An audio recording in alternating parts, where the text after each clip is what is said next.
Hi there, my friend. Come on in and get yourself settled because tonight's story has been waiting for exactly this kind of quiet to be told. Picture a young man so striking that ambassadors from Spain, from France, from Venice could not stop describing his face in their letters home. Golden hair. A laugh that filled entire rooms. They called him the most magnificent prince in Europe, and in under 30 years. That same beautiful young man would rip apart the Catholic Church, bury 2 wives before their time, and send 2 more to a headsman's blade. Tonight we go back to where it truly begins, long before the crown grew heavy. Now before we slip into it, if stories like this one are the kind that help settle a busy mind before sleep, it would mean more than you know if you tapped that little thumbs up, and maybe left a few words down in the comments below.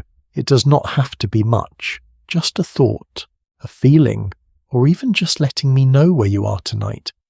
Curled up under the blankets or maybe on the couch with the television, humming low somewhere else in the house.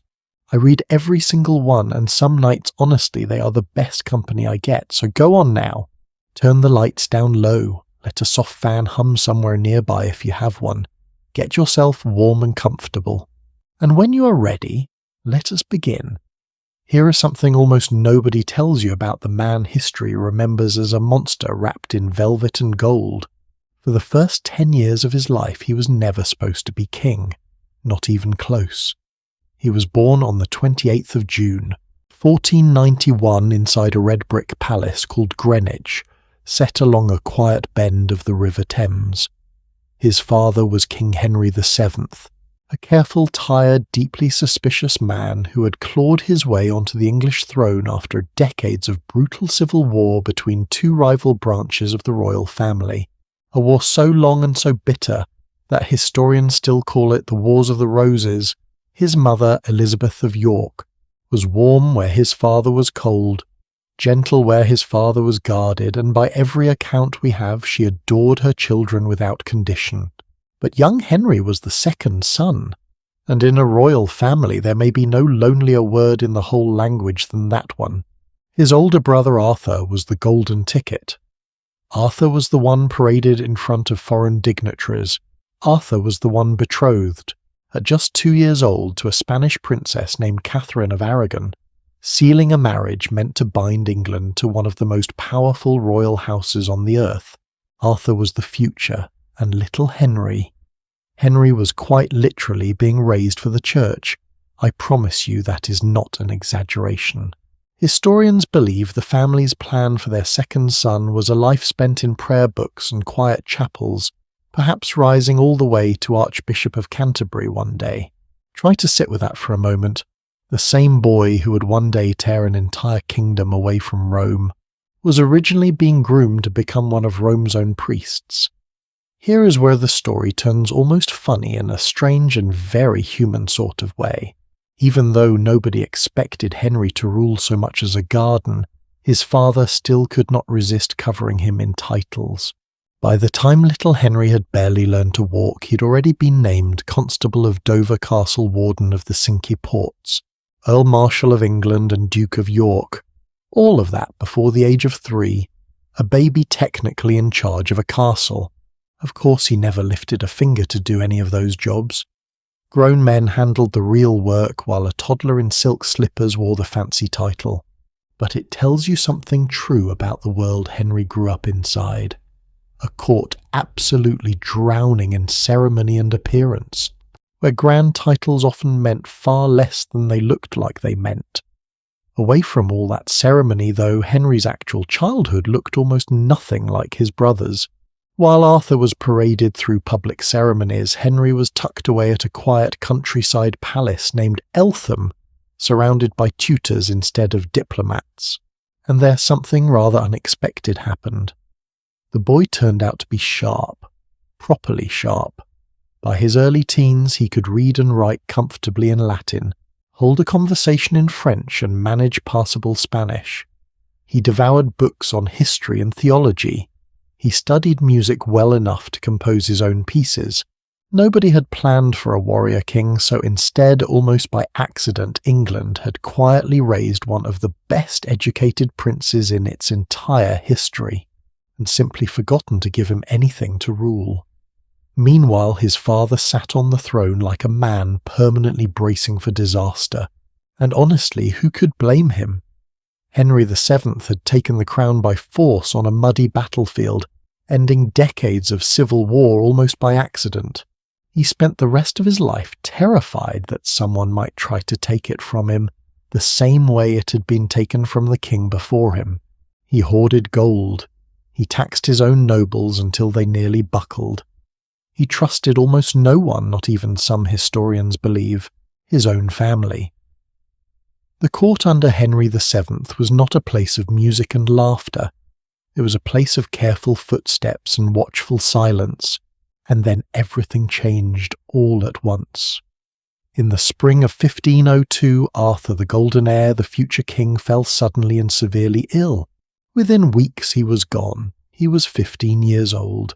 His young bride, Catherine of Aragon, barely married 5 months, became a widow before she'd even settled into being a wife. And just like that, the boy who'd been raised for a quiet life of prayer became heir to the throne of England. They buried Arthur at Worcester Cathedral in a coffin so heavy with grief that even hardened court officials wept openly at the sight of it. 10-year-old Henry stood through the funeral in mourning black, watching his father age what witnesses described as 10 years in the space of a single week. And from that day on, everything about how young Henry was raised changed overnight. His father, terrified of losing his one remaining son, pulled him in close and refused to let him go. Jousting was restricted. Public appearances were limited. He was guarded almost like a piece of royal treasure locked away in a vault, precious precisely because there was nothing left to replace him with. Nobody trained him for it. Nobody prepared him for it. He had spent his entire childhood standing politely in his older brother's shadow, and now, at 10 years old, the weight of an entire kingdom had quietly shifted onto shoulders far too young to carry it. 7 years after that, in April of 1509, his father died too worn down by illness and by a lifetime spent watching his own back.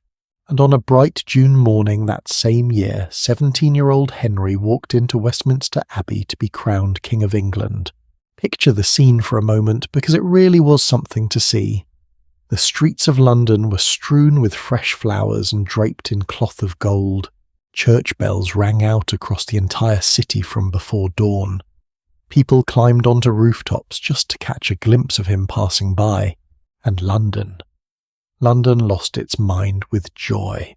After decades under a cold, tight-fisted king who had taxed his people half to despair, the streets of England suddenly had a teenager on the throne who was tall, radiant with health, and seemingly built for the role in every physical sense of the word. And within days the new king gave his people a gift they had been dreaming of for years.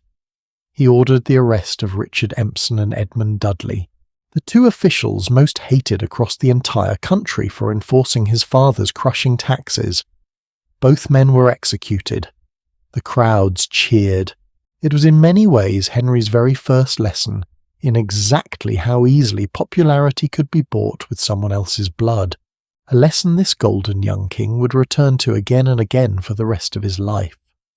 Contemporary accounts describe him standing well over 6 feet, at a time when most men in England barely reached 5.5, broad through the chest, strong through the legs, a natural at the joust, at wrestling, at tennis, riding out to hunt from the first grey light of morning until well past dark. You could find him most mornings out on the tournament field before the rest of the court had even finished breakfast. Armour, gleaming horse, steaming in the cold air, splitting lance after lance against opponents twice his age. By afternoon he might trade the armour for a tennis racket, sweat soaking through a linen shirt as he chased a ball across a court lined with cheering courtiers, and by evening, somehow he was clean-dressed and composing music as though the entire day had cost him nothing at all. He wrote music too, real songs composed by his own hand, the most famous one still performed today called Pastime with Good Company.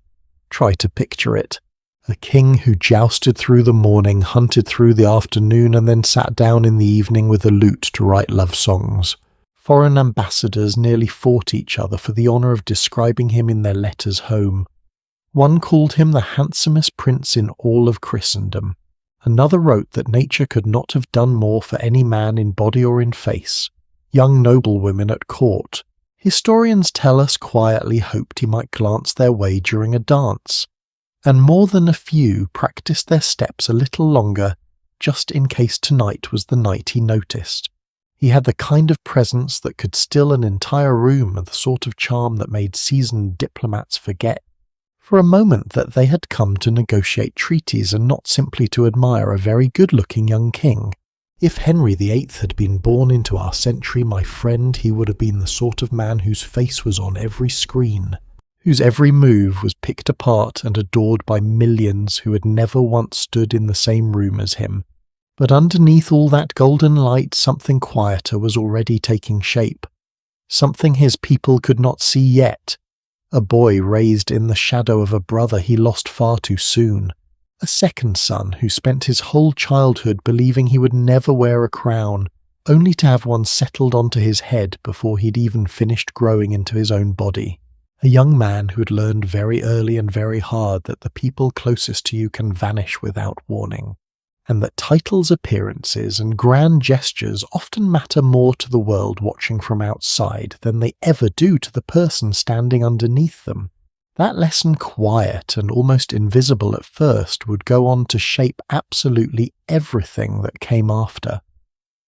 And there was one more person quietly waiting in the background of this whole glittering scene, a person almost nobody in that cheering crowd was thinking about. Catherine of Aragon, Arthur's young widow, was still in England. She had been there for years by that point, technically a princess, practically a stranger with nowhere to go. Her father back in Spain had grown tired of paying for her upkeep. Henry's own father had grown tired of housing her. She lived for long stretches in near poverty inside a foreign country, waiting to find out whether anyone would ever want her again. Because in just a few short years this beloved golden prince would look across a room at his own brother's widow, the same Catherine who had once been promised to Arthur and Arthur alone, and quietly decide that she too now belonged to him. What happened between them next would give England 24 years of marriage, one heartbroken church, and the first crack in a story that would eventually cost two women their heads. And that, my friend, is exactly where our story really begins. Now here is something worth sitting with for a moment. Marrying his brother's widow was not simply a matter of Henry snapping his fingers and making it happen. Under church law at that time, it was not even legal. There was a passage in Scripture in the book of Leviticus that spoke directly against a man marrying his brother's wife, warning that such a union would leave the couple childless. Henry's own advisers would have known this passage well, and yet barely 2 months after his father's death, the 18-year-old king pushed forward anyway. Why take that risk? Why reach for a marriage that Scripture itself seemed to warn against? Part of the answer is simple politics. Catherine's parents, Ferdinand and Isabella of Spain, were two of the most powerful monarchs on the continent, the same royal couple who had funded a certain Italian explorer's voyage across the ocean just 17 years earlier. Breaking the alliance with Spain would have been foolish, but historians who have studied Henry's private letters from this period believe there was something else at work too, something less political and considerably more human. He seemed by every account to care for her deeply. Catherine was intelligent, devout, well-read in philosophy and scripture, fluent in Latin, and by the accounts we have warm in a way the English court had not felt in years. For a young man who had spent his whole childhood locked away out of fear here, finally was a woman he had chosen for himself. To get around the church's objection, Henry's family leaned on a clever legal loophole. Catherine and her advisers insisted under oath that her brief marriage to Arthur had never actually been consummated, that the two teenagers, both unwell for much of their short time together, had never truly become husband and wife in the fullest sense. Pope Julius II accepted this claim and granted a special dispensation clearing the way for Henry to marry her after all. It was not, however, a decision made without argument.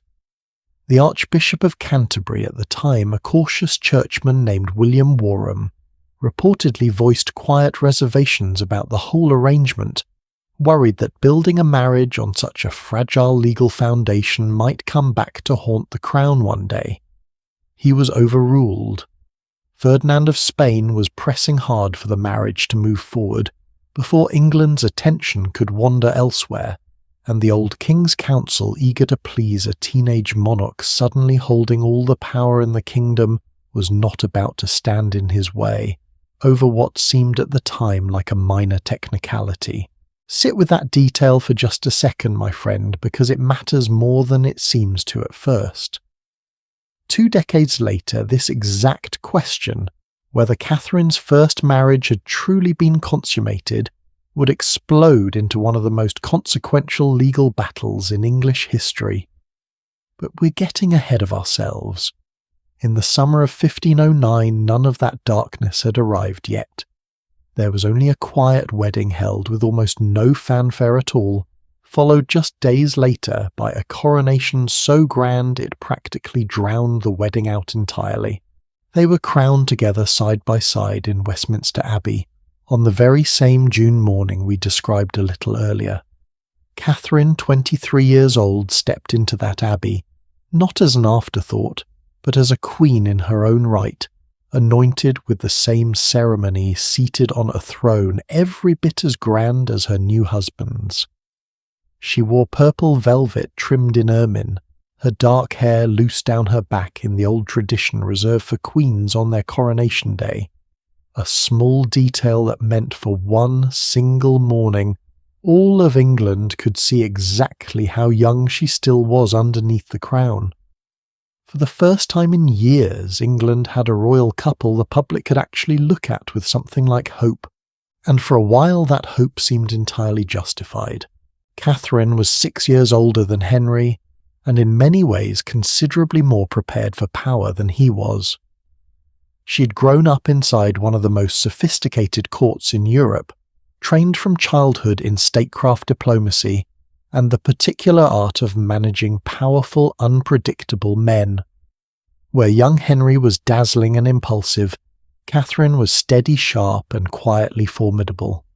Courtiers who left written accounts of the early years describe a genuine partnership, two people who read together, prayed together, and by every appearance adored each other without performance. There is a small detail from those early years that I happen to love, one that rarely makes it into the shorter versions of this story.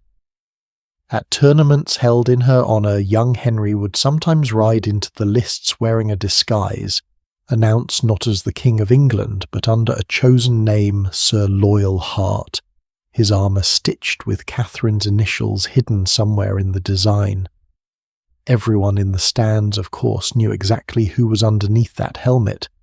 That was rather the point. It was a performance, yes, but a tender one, a young husband publicly playing at being some anonymous knight who simply could not stop proving his devotion to his queen. Say what you will about how this story ends. In those first years it does not read like a man trapped in an arrangement. It reads like a man showing off for a woman he was truly proud to call his wife. Then in the summer of 1513, an opportunity arrived that would let Catherine prove exactly what she was made of. Henry, eager to make his mark the way young kings so often are sailed across the Channel to lead an invasion into France, chasing the kind of battlefield glory his grandfather's generation had built entire legends upon. And before he left, he did something that tells you everything about how much he trusted his wife. He named Catherine Regent of England in his absence, not a figurehead, not a placeholder, the actual functioning ruler of the kingdom with full royal authority while he was away. Scotland, watching England's king cross the sea, decided this was the perfect moment to strike from the north. King James IV of Scotland gathered one of the largest Scottish armies ever assembled and marched south expecting an England distracted, undefended, and easy to break. He had badly underestimated the woman he was dealing with. To understand why, you have to go back further than England, back to Catherine's own childhood in Spain. She'd not grown up in some sheltered palace nursery. As a small girl, she had travelled with her parents' court through active military campaigns, including the long siege that finally drove the last Muslim kingdom from Spanish soil. She had watched her own mother, Queen Isabella of Castile, dress in armour and ride out among the troops directing supply lines and rallying commanders like it was simply part of a mother's job description. For Catherine, the image of a woman commanding an army was not some radical idea. It was just what queens did because it was what her queen had done right in front of her before she was even 10 years old. Catherine, heavily pregnant at the time, personally organised England's northern defences. She raised troops. She arranged supplies. Contemporary reports describe her preparing to ride north herself in full armour to rally the army in person, the same way her own mother Isabella of Castile had once led soldiers on horseback during the wars that united Spain. In the end, English forces met the Scottish army at a place called Flodden Field, commanded not by the Queen herself, but by an ageing general named the Earl of Surrey, a man Catherine had personally helped equip and position. The two armies clashed on a wet September afternoon among steep, muddy hillsides that made the famous Scottish spears far harder to use than they had been on open ground. What followed was less a battle than a collapse. The result was devastating for Scotland. King James IV himself was killed on that battlefield along with much of Scotland's nobility, in what remains one of the worst military defeats in that country's entire history.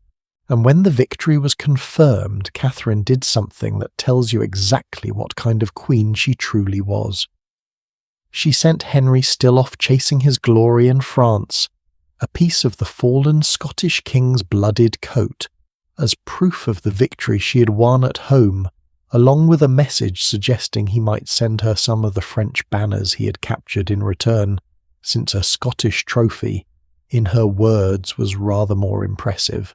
Can we just stop and appreciate that for a moment? While her husband was off playing soldier in France, his 27-year-old very pregnant wife was back home organising an army crushing an invasion and then sending him a slightly sharp-tongued note about whose war trophy was better. If that is not one of the most quietly savage moments in all of English history, I honestly do not know what is. I say quietly because history rarely remembers it that way. Ask most people what they know about Catherine of Aragon, and you will likely hear about a discarded first wife, a woman defined only by the man who eventually left her. Almost nobody brings up Flodden. Almost nobody brings up the fact that she may well have saved England from a Scottish invasion while 8 months pregnant. It says something, does it not, about which parts of a person's story tend to survive and which parts quietly get erased. This is not, by the way, some rare accident of history. Look closely at almost any era, and you will find capable, decisive women whose sharpest achievements got quietly folded into the legends of the men standing beside them. Their victories become footnotes. Their failures become the whole headline. Catherine simply happens to be one of the earliest, best documented examples in English history, a queen who commanded an army and won, and who is still 5 centuries later mostly remembered for the marriage that eventually fell apart around her. Can I ask you something, my friend? Has that ever happened in your own life? Has your hardest, most impressive moment ever gone completely unnoticed by the very people who should have celebrated it the most? Because underneath all of that triumph at Flodden, Catherine was carrying a private grief that the official records of the battle never mention at all. The child she was carrying that summer did not survive, and it was not the first time. In the year since their wedding, Catherine had already lost a daughter stillborn in the January cold of 1510. A son had followed soon after a boy they named Henry. After his father a child, the entire kingdom celebrated with bonfires and church bells, only for that same little prince to live just 52 days before he was gone as well. Another pregnancy ended before the child ever drew breath, then another. Some years the court barely had time to whisper the word "prince" before quietly having to take it back. We tend to read about this today as a simple list of dates and losses, cold facts on a page. But I think it is worth remembering that medicine in that era understood almost nothing about why these losses kept happening. There was no explanation offered to Catherine beyond prayer and patience. No comfort beyond the hope that the next attempt might finally succeed. Physicians of the period were more likely to blame the mother's own body, or even her spirit, than to consider that grief itself, repeated again and again without pause, might be reason enough for a person to simply need rest. Imagine carrying that. Imagine being congratulated by an entire kingdom again and again, only to grieve in private again and again, while the whole country watched and waited for you to finally get it right, as though a person's worth could be measured only by what came out of her body. Finally, in February of 1516, a child arrived who lived, a daughter whom they named Mary. Her christening at the Church of Observant Friars in Greenwich was by every description we have a truly lavish affair. Candles burning by the hundreds, the infant princess carried beneath a canopy of gold cloth godparents chosen from the highest ranks of the nobility. For one afternoon at least, the losses of the previous 6 years were set gently to one side, and a kingdom allowed itself to celebrate a healthy, crying, very much alive little girl. The court celebrated cautiously. A daughter was good news, certainly proof that Catherine could carry a healthy child to term. But underneath the celebration, a quieter and considerably colder calculation had already begun in the corners of the royal court. England had never been ruled by a queen in her own right, not successfully, not without civil war following close behind. A daughter was a relief.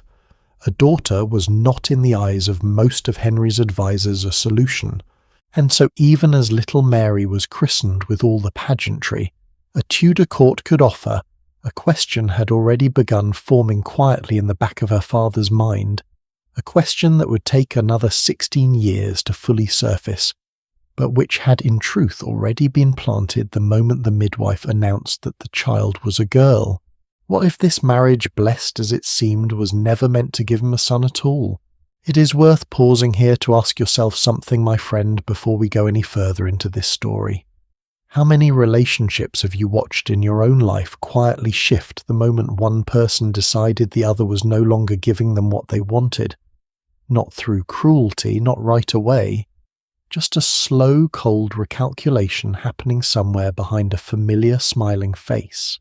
Because that is precisely what was beginning inside the mind of the King of England, even as his wife held their newborn daughter, and the court sang songs of celebration around them. Catherine, for her part, had no idea a clock had quietly started counting down. She believed, as any devoted wife of that era would, that time, patience and prayer would eventually give her husband the son they both still wanted. She had survived a battlefield regency. She had buried children with a dignity that awed the entire court. Surely she must have believed she could survive this too. That question would not go away. It would not soften with time, and it would not stay quiet in the back of anyone's mind for very much longer. 6 years is a long time to carry a question you're too afraid to ask out loud.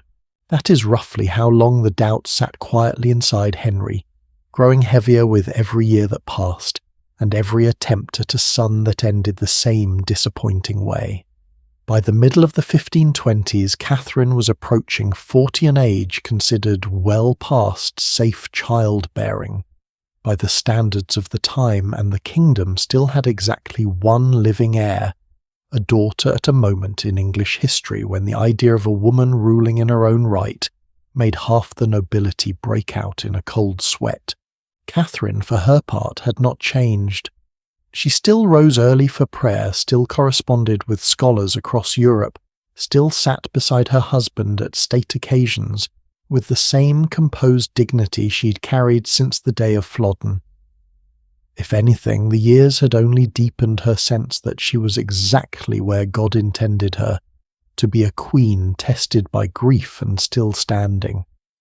The marriage that had once looked like a fairy tale, the young couple crowned side by side, the husband jousting under a secret name just to make his wife smile, had settled into something quieter, more careful, and underneath the surface considerably more strained. And then sometime around 1522, a young woman walked back into the English court who would turn that quiet strain into an earthquake. Her name was Anne Boleyn, and if you are picturing some wide-eyed young girl swept off her feet by a powerful older king, I would gently ask you to set that image aside completely, because it is almost the opposite of what actually happened. Anne had spent much of her childhood and adolescence at the French court, one of the most sophisticated, fashionable, intellectually sharp environments anywhere in Europe at the time. She came back to England fluent in French, trained in music and dance, dressed in styles the English court had never quite seen before, and carrying herself with a kind of confidence that historians describe as magnetic rather than conventionally beautiful. Contemporary observers did not call her the prettiest woman at court. They called her the most impossible to ignore. She had dark eyes that one Venetian visitor described as unusually striking a quick wit sharp enough to hold her own in rooms full of men twice her age, and an ease with debate poetry and religious ideas that made her truly stimulating company, not merely decorative. In a court where most young women were trained primarily to smile curtsy and stay quiet, Anne Boleyn had somehow arrived, knowing how to argue and knowing exactly when to let a silence do the arguing for her instead. Here is a detail that tends to get left out of the shorter versions of this story, and I think it deserves a moment of honesty. Anne's own older sister Mary Boleyn had already spent time as Henry's mistress years earlier, quietly the way these arrangements often unfolded at court without much scandal attached. So when Henry began pursuing the younger Boleyn daughter, the family in a sense had already been down this road once before. Everyone at court likely assumed history would simply repeat itself. The Boleyns themselves were not, by the way, some quiet family caught by surprise in all of this. Anne's father, Thomas Boleyn, was a skilled diplomat who had spent his entire career climbing the delicate ladder of court favour, and her brother George moved just as comfortably through those same circles.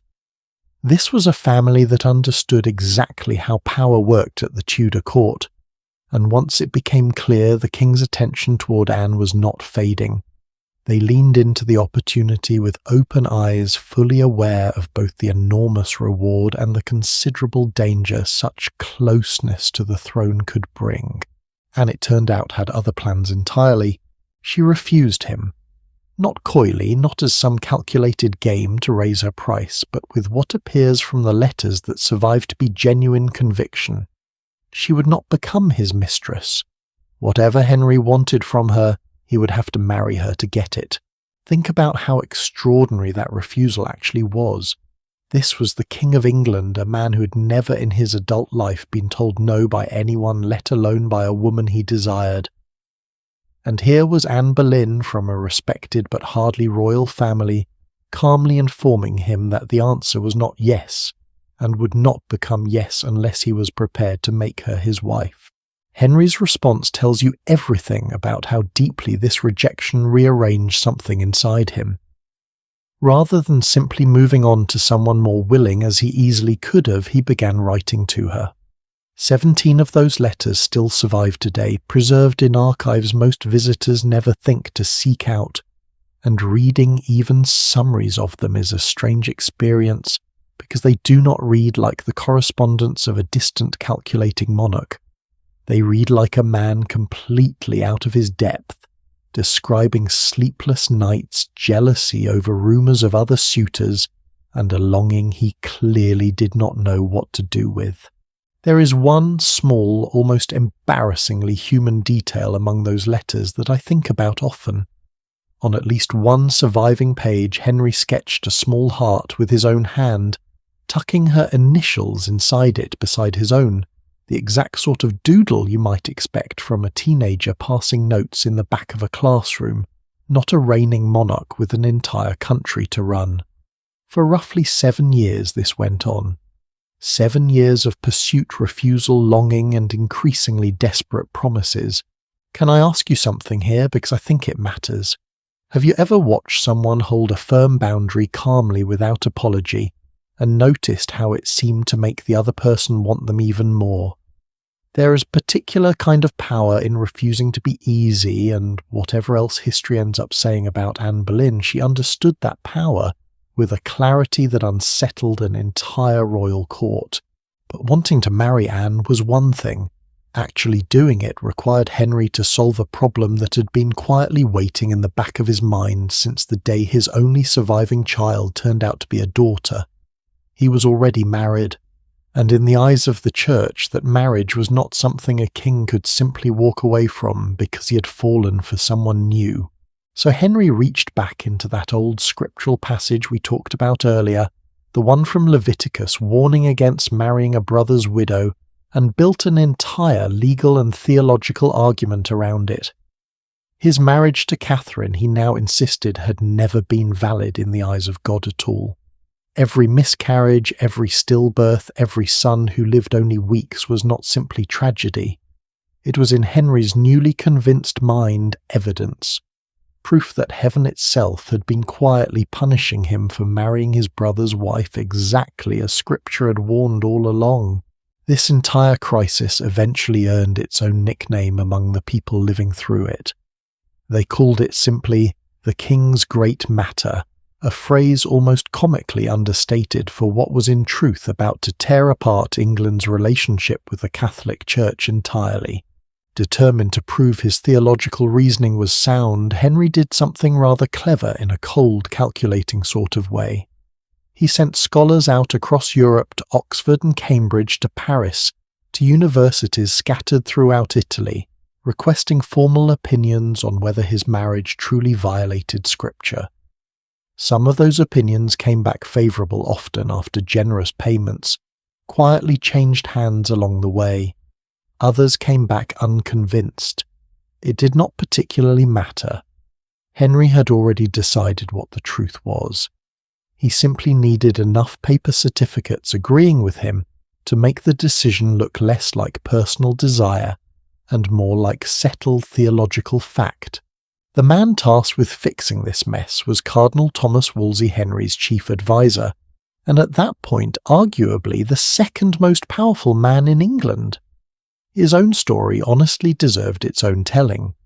He had been born the son of a provincial butcher, a background that should have kept him nowhere near royal power, in a society this rigidly built around noble blood, and yet through sheer intellect and relentless work, he had climbed all the way to the top of both church and state, ending up with more wealth and influence than most princes in Europe. Henry trusted him completely. Wolsey had spent nearly 2 decades building an almost unmatched web of political influence, and Henry now expected him to use every ounce of it to secure a papal annulment. On paper, this should have been manageable. Kings had received annulments before. Popes had bent rules for powerful allies plenty of times in the past, except this particular pope found himself in an impossible position for a reason that had almost nothing to do with Henry at all.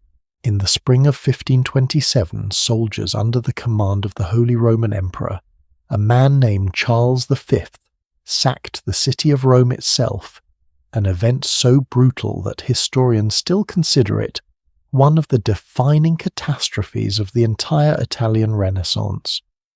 Unpaid, half-starved troops tore through churches and palaces alike, and for weeks the city that had stood for centuries as the beating heart of Christian Europe descended into chaos most of its own citizens could never have imagined possible.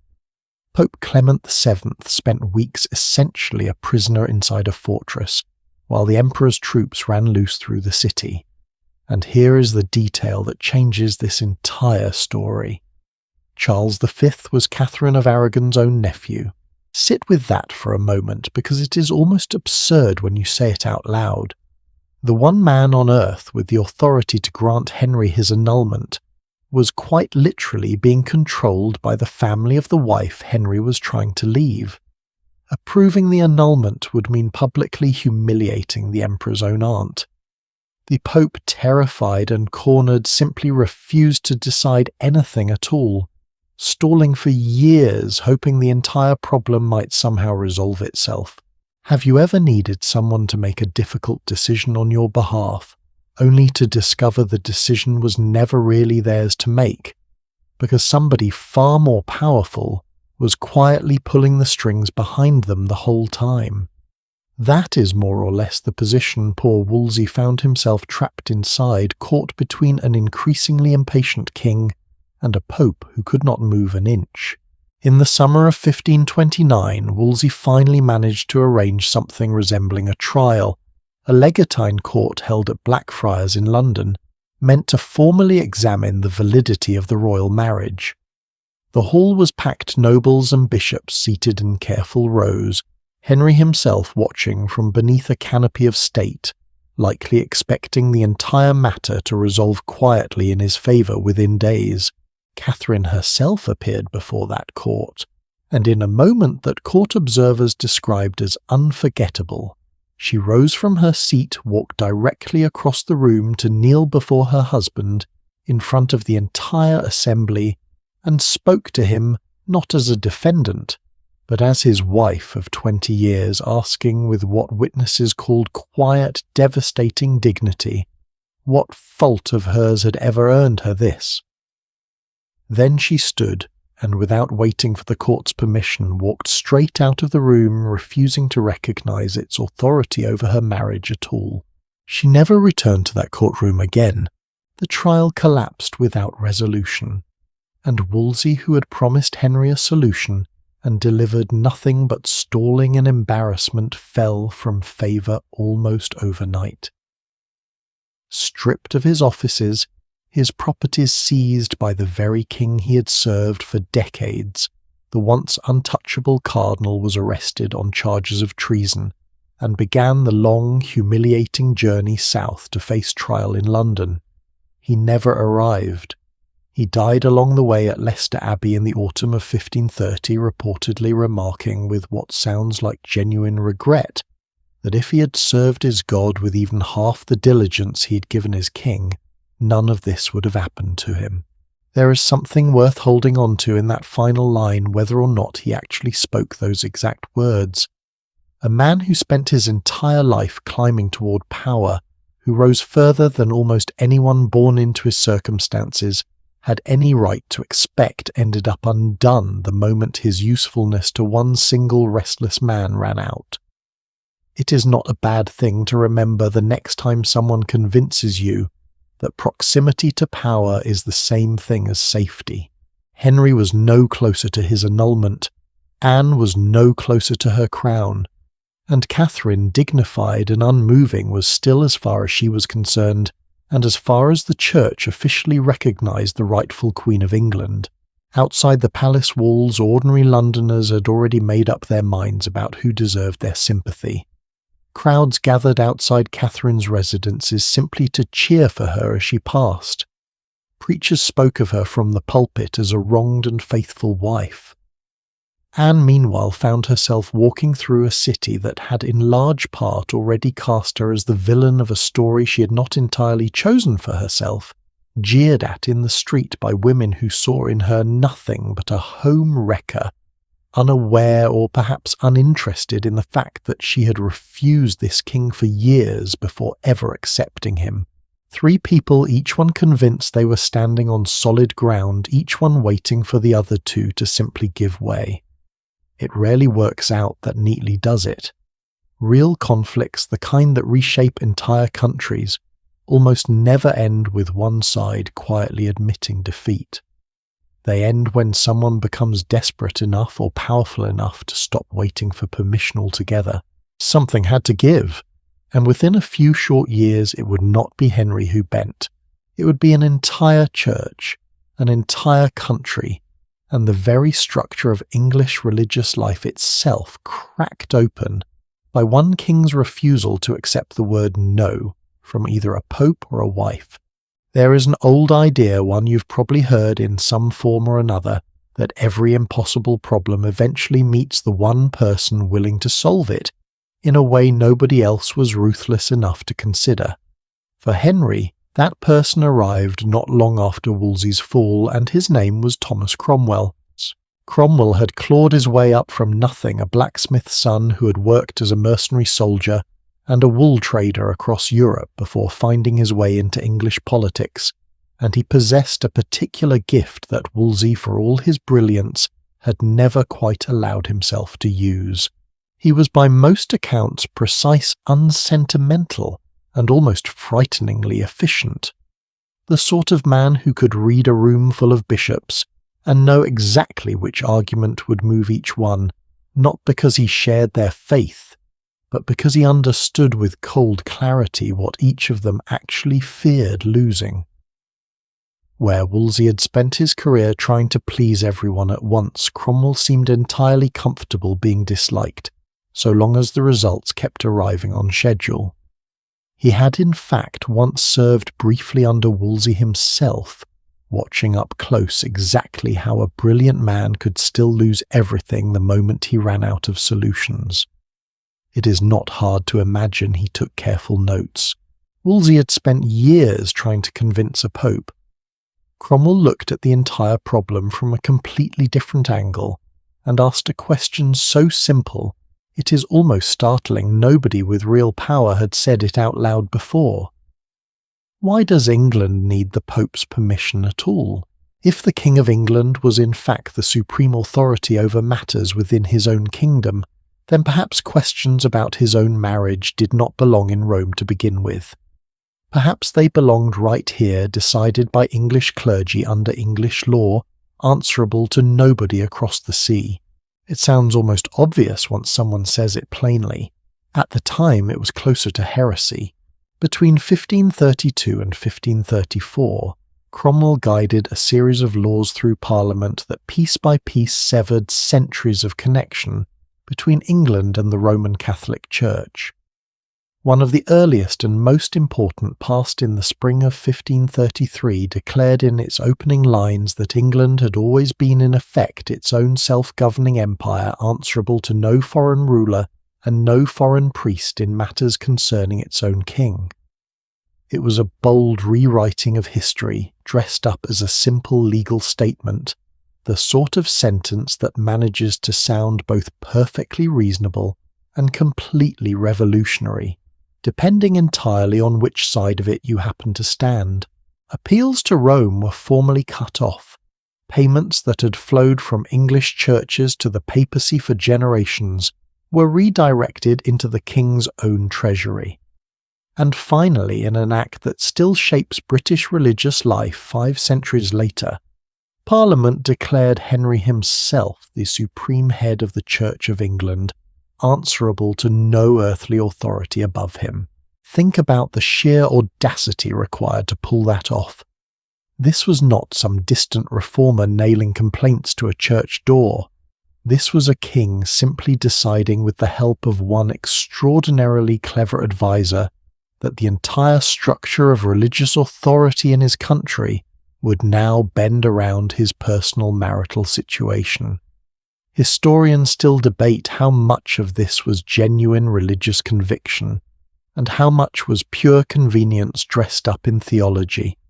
And honestly, I suspect it was probably both at once, tangled together in a way even Henry himself could not have fully separated.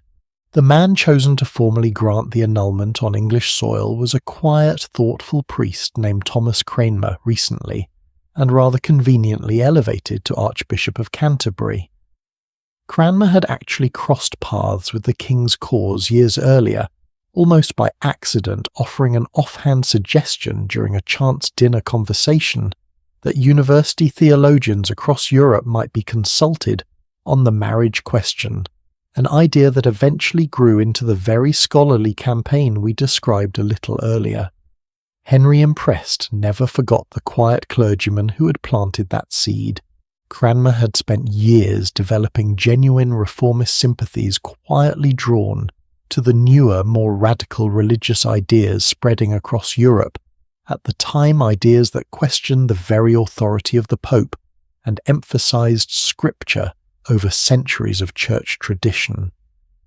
Anne herself had long been known at court for encouraging exactly that kind of thinking, keeping reform-minded books in her private chambers and championing scholars whose views would have been considered dangerously radical only a decade earlier. In many ways, placing Cranmer at the head of the English Church was not simply a convenient legal manoeuvre. It was Henry rewarding a man whose genuine beliefs happened to align almost too perfectly with exactly what the king needed believed.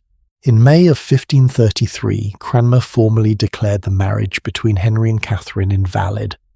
No pope required. No permission from Rome sought or granted. Just an English archbishop appointed by an English king settling an English matter entirely on English terms. But here is something that rarely gets mentioned when people rush through this part of the story, and I think it changes how you should picture it. By the time Cranmer made that announcement, Henry and Anne had already been secretly married for months.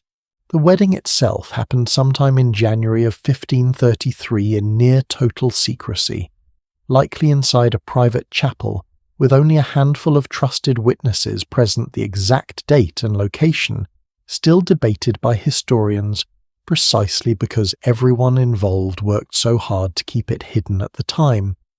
No grand guest list, no formal announcement to foreign courts, just candlelight, a hurried ceremony, and a small circle of people trusted enough to keep silent about something that, had it gone wrong, could easily have cost them their positions or worse. There was no grand ceremony, no public celebration, nothing resembling the joyous flower-strewn coronation morning we described earlier in this story. Just a quiet exchange of vows rushed forward with an urgency that becomes considerably easier to understand once you know the reason behind it. Anne was pregnant. After 7 years of refusal, patience, and increasingly desperate letters, Anne Boleyn had finally given Henry what he wanted, and nature had responded almost immediately. Which meant the legal fiction that Henry's first marriage was being carefully dissolved through proper channels was in practice racing against a very literal and very visible deadline. If that baby arrived before the marriage was made public and legitimate, the child's claim to the throne would be shadowed by scandal before it ever drew its first breath. So in June of 1533, England watched Anne Boleyn crowned Queen in Westminster Abbey, in a coronation as lavish in terms of pure spectacle as anything the kingdom had produced in years. Barges decorated the river. Wine ran freely from public fountains.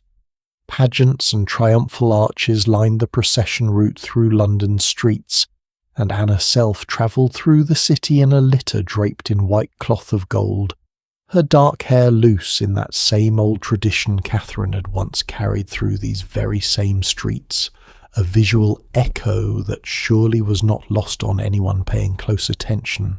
And yet, if you read the accounts left behind by people who actually stood in those crowds, something feels distinctly off compared to the celebration we described at the very beginning of this story. Where Henry's own coronation had been met with genuine, overwhelming public joy crowds climbing onto rooftops just to catch a glimpse of him, Anne's coronation was met largely with silence.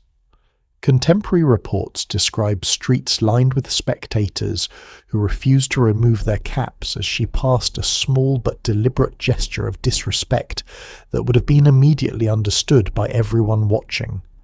Some accounts even claim onlookers openly mocked the intertwined initials of Henry and Anne displayed along the route, since read a certain way they happened to spell out a rather unfortunate word in English. Can we pause on that for a second, because I think it says something important. A crown does not automatically bring you love.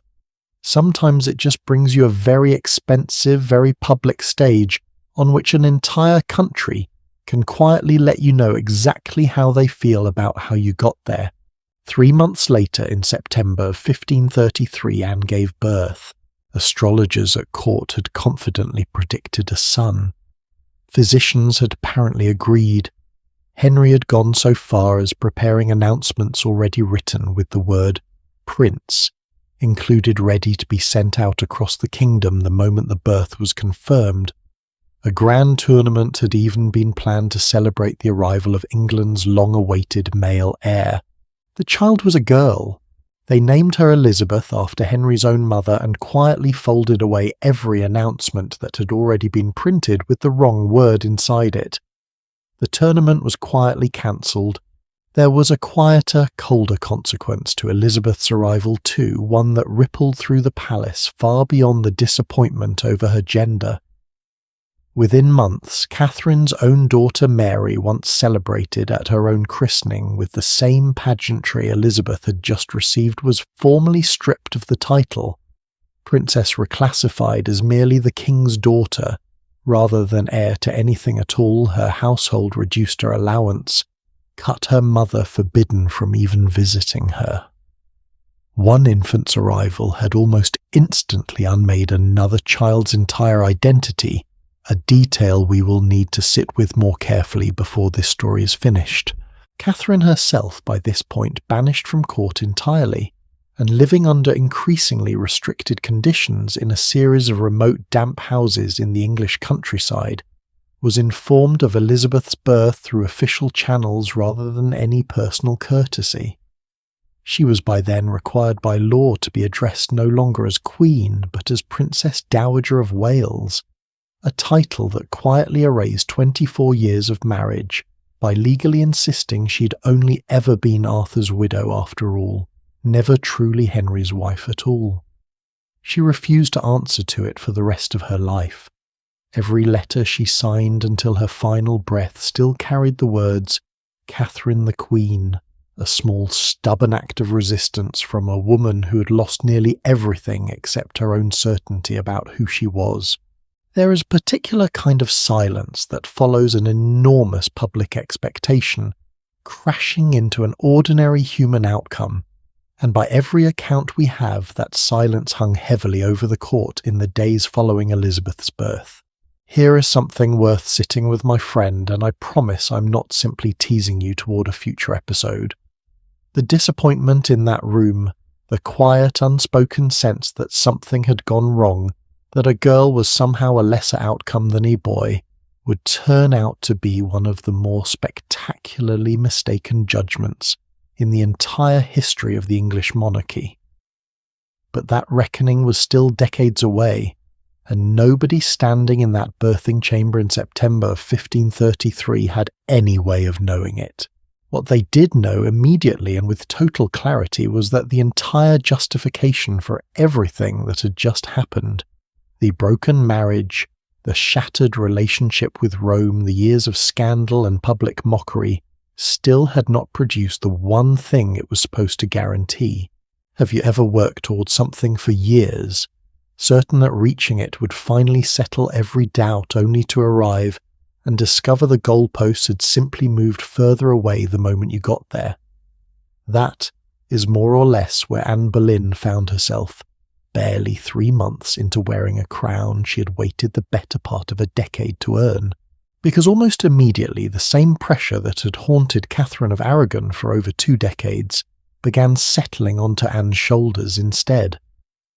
Another pregnancy followed in the summer of 1534, announced with the same hopeful confidence as the first celebrations quietly prepared once again in anticipation of the son the entire kingdom had been promised. It ended quietly and privately without a living child, the pregnancy simply mentioned in official correspondence 1 month, and never referenced again the next, the closest thing the Tudor court had to an official silence around a grief nobody was permitted to speak about openly.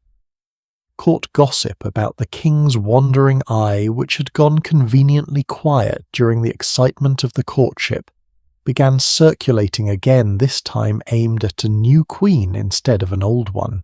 There is a particular kind of irony sitting underneath all of this that I do not think gets discussed nearly often enough. Anne had spent 7 long years refusing to become simply another woman, valued only for what her body could or could not produce. She had insisted on being wanted for her mind, her wit, her conversation, her refusal to be easily had. And now married, crowned, and still without the son, the entire kingdom demanded she found herself measured by precisely the same brutal standard she had once seemed to rise above entirely. The woman who had watched another queen slowly lose her husband's patience over an inability to produce a living son was now quietly and with growing dread beginning to understand exactly what that particular kind of fear felt like from the inside. And unlike Catherine, who had 24 years of genuine marriage, loyal allies, and a lifetime of earned goodwill standing between her and disaster, Anne Boleyn had made powerful enemies on her way to the throne-burned bridges she would very soon discover she still needed, and a husband whose patience, as history was about to prove, in the most brutal way imaginable, had never actually been unlimited to begin with. There is a lesson buried somewhere inside all of this one that has very little to do with kings or crowns or 16th-century politics at all. Winning someone's attention through refusal, through mystery, through the simple fact of being difficult to have can be a remarkably effective strategy right up until the moment you actually have them. Because the very qualities that made you irresistible while you were unreachable are rarely the same qualities that keep a person satisfied once the chase is finally over. Anne had spent 7 years being the one thing Henry could not simply take. Now that she was entirely his, she was about to discover exactly how quickly that kind of power can quietly slip away. History has a strange habit of arranging its cruelest coincidences on exactly the same calendar page, almost as if it enjoys the irony. On the 29th of January 1536, 2 things happened that, had you invented them for a piece of fiction, an editor would have sent right back to you as too neat, too poetic, too unbelievable to be real. That morning, in a cold, half-forgotten castle called Kimbolton, Catherine of Aragon was laid to rest. She had died 4 days earlier alone, except for a handful of loyal servants, and one devoted friend who had disguised herself as a milkmaid just to reach her bedside, since Henry had long since forbidden anyone close to Catherine from visiting freely. The room she lived out her final years in were by most accounts damp and poorly maintained, a stark contrast to the palaces she had once presided over as queen, and by the time illness finally took her, her own daughter Mary had not been permitted to see her for years, the 2 women exchanging nothing but occasional carefully monitored letters. In her final days, she's said to have dictated one last letter to the husband who had spent years trying to erase her. She did not write it in anger. She called herself, until the very end, his most loyal wife forgave him. Everything asked him only to be kind to their daughter, and asked that her few remaining servants be looked after once she was gone. She signed it with words that made her devotion to him unmistakable, even in the final sentence of her life, closing not as Princess Dowager, the title the law had forced upon her, but simply as herself, one last quiet act of defiance from a woman who had spent her entire adult life refusing to disappear quietly. When the letter reached Henry, witnesses claim he wept and reportedly wore yellow. The following day, a colour some at court read as celebration, and others insisted was simply coincidence, an argument historians still have not fully settled. That very same afternoon, many miles away at Greenwich Palace, Anne Boleyn miscarried a child.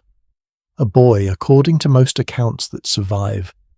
The son she and Henry had spent 3 years desperately trying to produce lost on the exact day they buried the first wife whose failure to deliver a son had started this entire story to begin with. Sit with that for a second, because I do not think you need me to spell out how that must have felt sitting inside the palace walls, watching 2 decades of history fold in on itself in a single afternoon. There is a piece of context worth adding here, one that connects to something we will need to return to more fully later in this story. Just 5 days before that miscarriage, Henry himself had been thrown violently from his horse, during a jousting accident knocked unconscious for what some reports claim was, as long as 2 hours an injury serious enough that rumours briefly spread across the court that the King of England might already be dead. Whether the shock of that accident contributed directly to Anne losing the pregnancy is something historians still debate without any firm answer. But the timing alone tells you something about the atmosphere inside that palace during those particular weeks. Grief, fear, and a king who had just been reminded in the most physical way possible exactly how fragile his own hold on the future truly was. Henry's reaction to the miscarriage was not comfort. According to accounts from courtiers present at the time, he told Anne coldly that he saw clearly God did not intend to give him male children through her, an accusation built from precisely the same theological reasoning he had once aimed at Catherine, recycled and redirected, without it seems a hint of self-awareness. The woman who'd waited 7 years, who'd refused to become simply another discarded mistress, who had reshaped an entire nation's religion just to become his wife, was now being measured by the exact same brutal arithmetic she had once believed herself entirely above. And here is where this story takes a turn that still unsettles historians studying it 5 centuries later, because what happened next did not unfold slowly. It happened with a speed that honestly still feels almost impossible to fully process. Within weeks, a quiet young woman named Jane Seymour had begun catching Henry's attention, at court described by observers as gentle, plain-spoken, and pointedly unlike Anne in almost every visible way. She had in fact served as a lady-in-waiting to both of Henry's previous wives, first Catherine and then Anne herself, which meant she had spent years quietly observing exactly what had worked, and precisely what had eventually gone wrong for the 2 women who came before her. Whether that observation was calculated or simply the natural result of proximity, we will likely never know for certain. We will spend real time with Jane Seymour and what her story actually meant a little further along in all this. For now, what matters is simply this. Barely 3 months after that miscarriage at Greenwich, the machinery of Anne Boleyn's destruction had already begun turning, driven not primarily by Henry's wandering eye, but by a man who'd once been her ally and had now quietly decided she had become a liability he could no longer afford to protect. That man was Thomas Cromwell, the same architect who had engineered England's entire break from Rome. Cromwell and Anne had worked together closely during the early years of her rise, united by shared reformist sympathies and a mutual usefulness to one another. But by the spring of 1536 their alliance had curdled into rivalry, largely over foreign policy, and how the enormous wealth seized from England's dissolved monasteries should actually be spent. Anne wanted that wealth directed toward education and charitable religious reform. Cromwell, ever the pragmatist, focused on keeping the crown solvent and the king satisfied, wanted it flowing directly into the royal treasury and increasingly into rebuilding England's relationship with foreign powers Anne had spent years positioning herself against. Anne, sharp-tongued and unafraid of confrontation, even with the most powerful men in the kingdom, had reportedly told close associates that she intended to see Cromwell's head removed one day for opposing her wishes. Whether or not she meant that literally, word of the threat reached exactly the man it was aimed at. Cromwell, ever the pragmatist, understood something with chilling clarity. Henry wanted an exit from this marriage quietly, urgently, and without repeating the humiliating years-long legal battle that had defined the previous divorce. And Cromwell, given the choice between defending a queen who'd just threatened his life and finding Henry the swiftest possible way out, made his decision without, by most accounts, losing much sleep over it. What followed in the final weeks of April and the beginning of May was one of the most rapidly assembled and thinly supported prosecutions in the entire history of the English monarchy. Anne was accused of adultery with not one but 5 separate men. One of them, almost unbelievably, was her own brother George Boleyn, accused of incest on evidence so flimsy that even some of Henry's own supporters privately expressed disbelief. The alleged affairs were said to have taken place across dates and locations that, when investigators actually checked, frequently placed Anne somewhere else, entirely recovering from childbirth, travelling with the royal court, or simply nowhere near the men she was supposedly meeting in secret. Only one of the accused, a court musician named Mark Smeaton, ever admitted to any of it, and even that confession arrived under circumstances historians have long treated with deep suspicion, following a period of private interrogation at Cromwell's own house that Smeaton's family later insisted involved considerable pressure, possibly including physical coercion. The other 4 men, including Anne's own brother, denied every charge until the moment they died. A single confession extracted from the one man among the accused who held no noble title, and therefore no powerful family to protect him, became the thin thread from which an entire prosecution was hung. Can I ask you something honestly, because I think it matters beyond just this one story? Have you ever watched someone get convicted of something in the court of public opinion, not because the evidence held up, but because enough powerful people had already decided ahead of time exactly what verdict they needed? That is essentially what happened to Anne Boleyn, tried before a court that included her own uncle, the Duke of Norfolk, a man who reportedly showed her no more warmth in that courtroom than he would have shown a stranger. The men accused alongside her were tried first and executed on the 17th of May. 2 days later, on the 19th of May, 1536, Anne Boleyn walked out onto a scaffold built on Tower Green, inside the very fortress where she'd once stayed the night before her coronation, dressed then in the finest robes England could produce, cheered by crowds along the river. The morning itself was by most accounts unusually quiet. Rather than the enormous jeering crowds that had gathered for other public executions of the era, the audience permitted inside the tower walls that day was deliberately kept small, mostly officials, and a limited number of witnesses, a choice historians generally read as Henry's attempt to keep the entire affair as contained and dignified as an execution of a crowned queen could possibly be. Anne wore a dark grey gown trimmed in ermine, her hair pinned beneath a simple cap, and by every surviving description walked to the scaffold with a steadiness that visibly unsettled several of the officials watching her approach. There is one detail from that final morning that I think reveals more about Henry than almost anything else in this entire story. Rather than the traditional English executioner's axe, which frequently required multiple strikes and rarely offered anything resembling a clean death, Henry had specifically arranged for an expert swordsman to be brought over from Calais, a method considered swifter, and by the standards of the time, more merciful. Whatever else was happening inside him during those final weeks, some fragment of the man who had once drawn her initials inside a hand-sketched heart apparently still wanted her final moment to be as painless as such a moment could possibly be.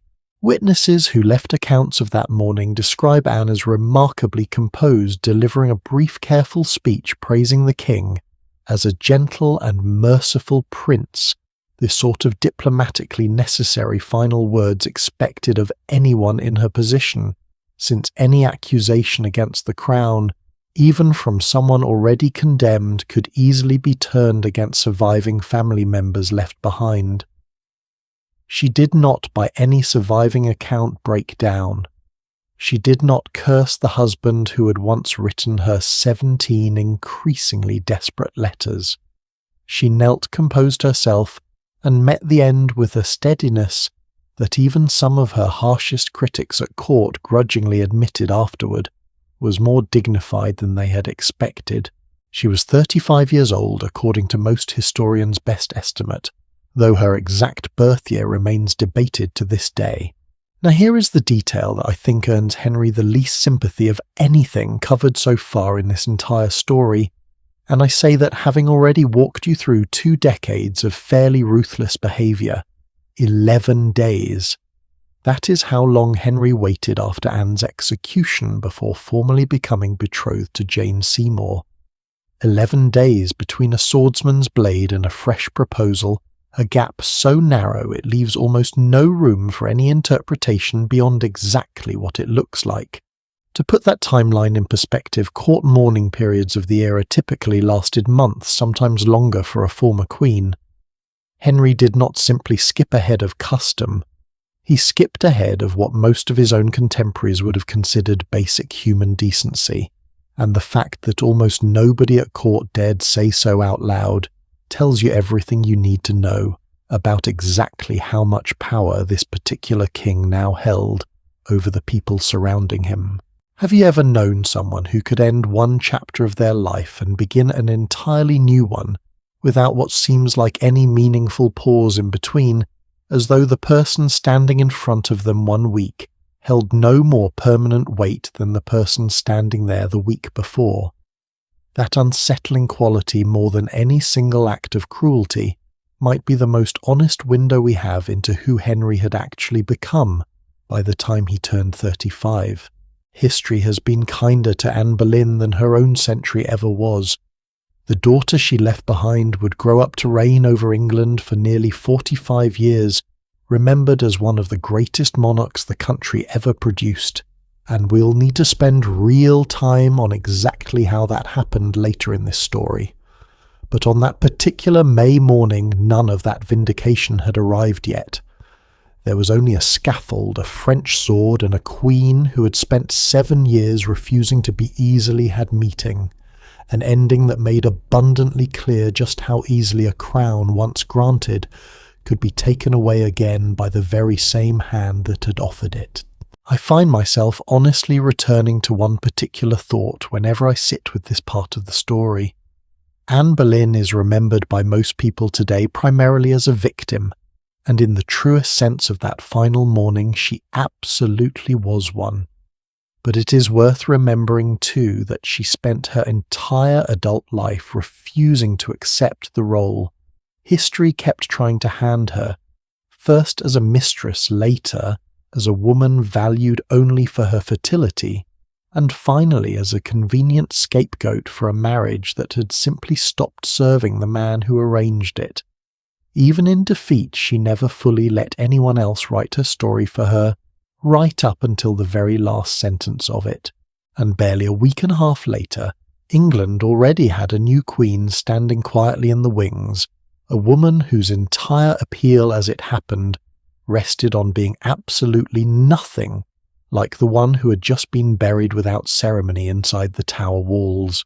If you had asked anyone at court in the spring of 1536 to describe the perfect opposite of Anne Boleyn, they would almost certainly have described Jane Seymour.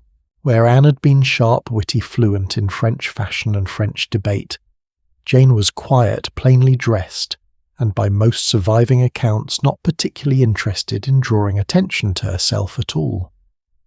Contemporary descriptions paint her as pale, fair-haired, of only middling looks, by the standards court gossips usually applied to prospective queens, the sort of woman one Spanish ambassador rather bluntly described as no great beauty.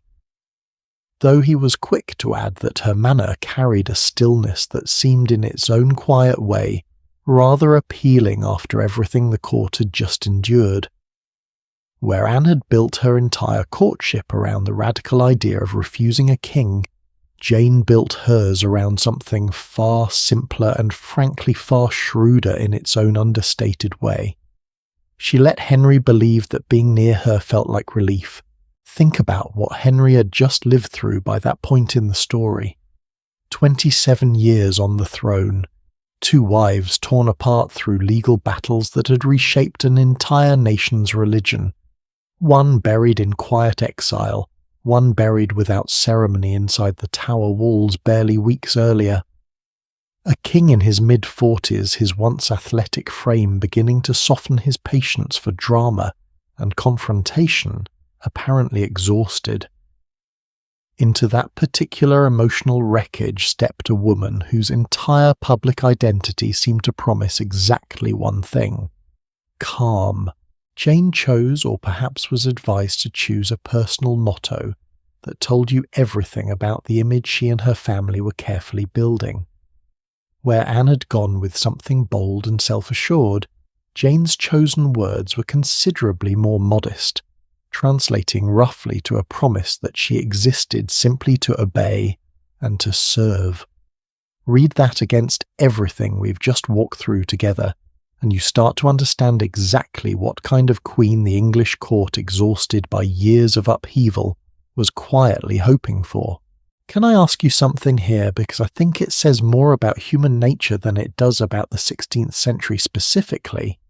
Have you ever watched someone come out of an exhausting, chaotic relationship and immediately gravitate toward the calmest, least demanding person available, not necessarily out of deep affection, but simply out of sheer relief at not having to fight for anything anymore? That, more than any grand romance, seems to be the honest emotional engine behind this particular marriage. There is a version of this story that frames Jane's quiet, obedient temperament as some kind of romantic triumph for the gentle woman who finally tamed a difficult king through simple goodness. I would gently push back on that reading. Being valued primarily for how little trouble you cause is its own particular kind of pressure, a quieter cage than the one Anne found herself locked inside, perhaps, but a cage all the same. Jane spent 17 months carefully managing a volatile man's moods, never quite certain, one imagines, whether her own safety depended on staying exactly as unthreatening as the day he married her. The wedding itself took place on the 30th of May 1536 in a small private ceremony at Whitehall Palace, so quiet and so quick that many foreign ambassadors did not even learn about it until days afterward.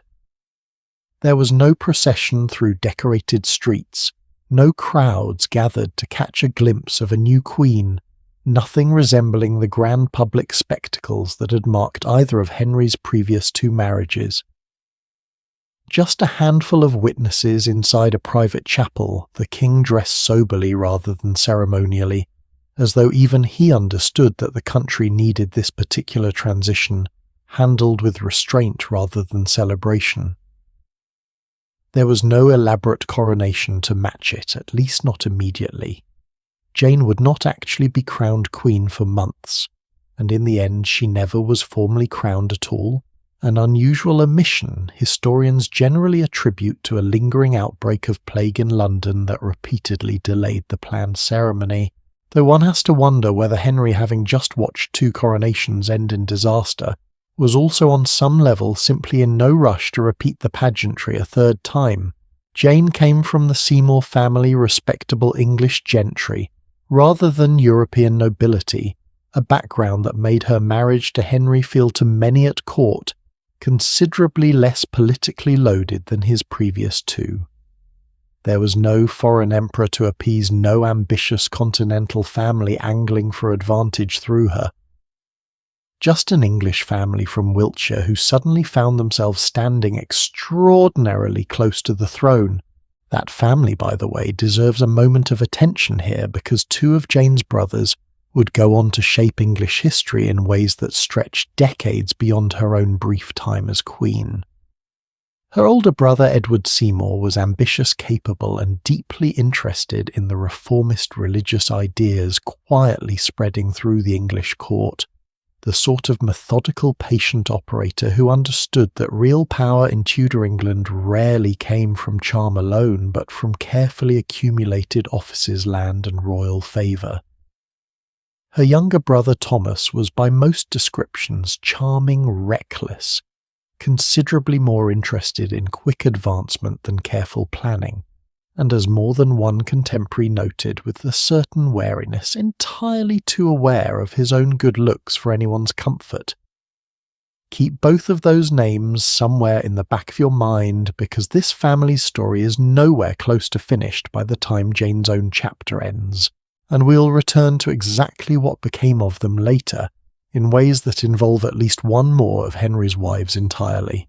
Now here is something about Jane that I think deserves far more attention than it usually receives, because it reveals a genuine kindness that neither of Henry's previous two wives had been positioned or perhaps willing to offer. Catherine's daughter Mary, as we discussed earlier, had spent years stripped of her title, cut off from her mother, and treated by Anne Boleyn's faction at court with open hostility. Jane, almost as soon as she became queen, began quietly working to repair that relationship.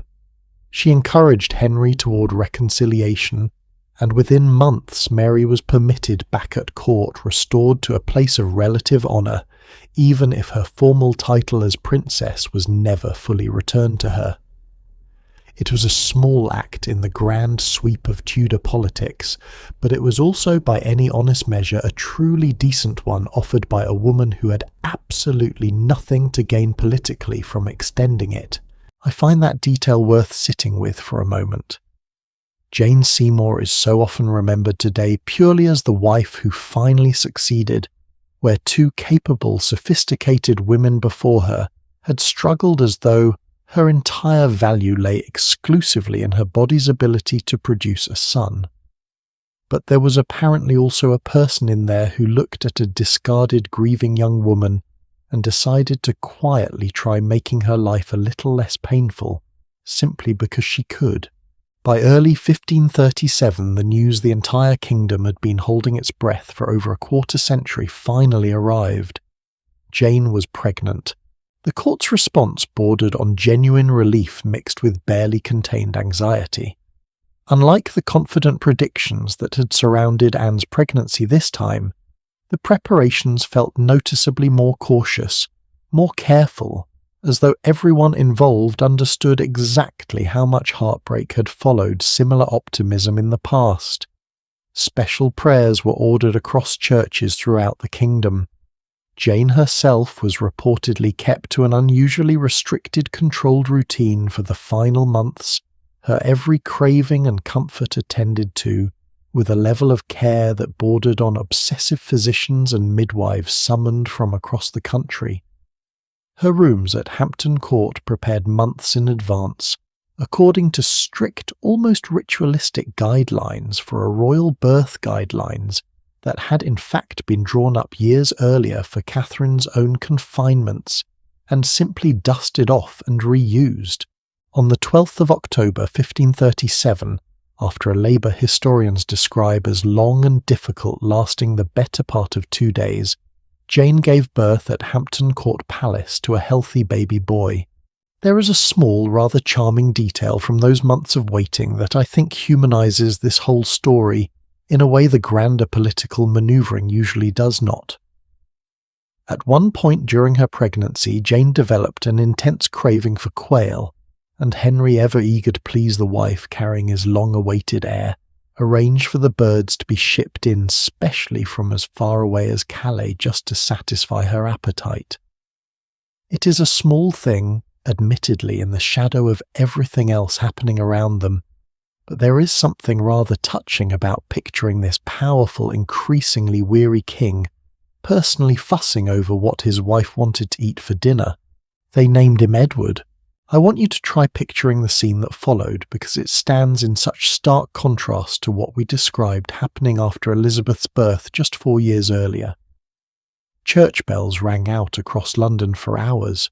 Bonfires were lit in the streets, not only in the capital, but reportedly in towns and villages across the country. As the news travelled outward over the following days, ordinary people who had never set foot near a royal palace lighting fires, simply because after decades of uncertainty, the succession finally felt settled. Cannons were fired from the tower, reportedly close to 2,000 rounds in celebration. An almost absurd amount of gunpowder spent simply announcing that a baby had arrived safely. After 28 years on the throne, 3 wives, 1 shattered church, and an entire country's religious identity rebuilt from the ground up, Henry finally had the son. This whole extraordinary, brutal story had been circling around from the very beginning. For a few days it must have felt like triumph, pure and uncomplicated, the kind Henry had been chasing since he was a teenage king, dazzling ambassadors with his charm and his jousting. It did not last. 12 days after giving birth, following what appears to have been a difficult, prolonged labour that left her body dangerously weakened, Jane developed a raging fever. Physicians of the era had almost no real understanding of the infections that frequently followed childbirth in this period, no concept of the basic hygiene practices that might have saved her only prayer, and increasingly desperate, largely useless remedies. On the 24th of October, 1537, Jane Seymour died. She was queen for exactly 17 months. Henry's grief, by nearly every account that survives, appears to have been genuine and considerable, a sharp contrast to the almost business-like speed with which he had moved on from Anne barely a year and a half earlier. He reportedly withdrew from public life for a period, retreating to Windsor, rather than remaining at Hampton Court, where Jane had died unable, according to one ambassador's letter home to bear, staying in the rooms where it had happened. He wore black mourning for a full 3 months, considerably longer than custom strictly required, and reportedly refused to consider remarriage for well over a year afterward, a silence that, given everything we have just walked through together, feels almost jarring in its restraint. Here is a question worth sitting with, because I think it cuts closer to something universal than it first appears. Why do we so often grieve most deeply, not for the people who challenged us, who pushed back, who demanded to be truly seen, but for the ones who simply made our lives easier while they were here? Is that really love in its fullest sense? Or is it sometimes closer to grief for our own lost comfort dressed up to look like something nobler? Jane was buried at St. George's Chapel in Windsor Castle, and here is a detail that, more than almost anything else in this entire story, tells you exactly where she ranked in Henry's own private accounting of his 6 marriages. When Henry himself died a decade later, he chose to be buried beside her, and only her inside that same chapel, leaving instructions that made his preference unmistakable even in death. Of 6 wives, 5 of whom experienced some combination of divorce, exile, scandal, or execution, Jane alone earned the permanent physical proximity of sharing Henry's own grave. Make of that whatever feels honest to you. Perhaps it reflects genuine devotion. Perhaps it simply reflects the fact that Jane, unlike the 2 queens before her, never lived long enough to disappoint him, never had the chance to become inconvenient, never had to survive contact with the man beyond the honeymoon phase of a marriage. Most of his others had eventually outgrown. England, meanwhile, finally had its long-promised male heir, a healthy son wrapped in the hopes of an entire dynasty. What nobody in that celebrating crowd could have known as bonfires lit up the London sky that October night was that the child now sleeping in his nursery would grow up fragile, frequently ill, and would ultimately rule for only a handful of years before this entire succession crisis. Henry had spent his whole reign trying to found a way to resurface all over again. All that effort, all that upheaval, all those broken marriages and a shattered relationship with an entire church poured into securing a single male heir whose own reign would turn out to be little more than a brief uneasy pause before England's crown found its way somewhat unexpectedly into the hands of 2 women instead. But that particular reckoning was still years away. For now Henry was a widower with an infant son, a grieving court still finding its footing, and before very long at all a fresh set of advisers, already beginning to quietly wonder which corner of Europe might offer the next candidate for a fourth Queen of England a search that would eventually produce one of the most quietly hilarious and in its own strange way most successful marriages of this entire story. Grief, even genuine grief, has a way of eventually making room for practical concerns, and by the autumn of 1538, roughly a year after Jane's death, those practical concerns had become impossible to ignore. England by this point stood in a rather uncomfortable position on the European stage. Henry's break from Rome had left the country religiously isolated, viewed with open suspicion by the great Catholic powers of the continent. And then, in the summer of that same year, something happened that turned mild suspicion into genuine alarm. France and Spain, two kingdoms that had spent much of the previous decade at each other's throats, signed a truce freeing both Catholic monarchs to potentially turn their combined attention toward reforming or simply crushing an increasingly isolated Protestant England.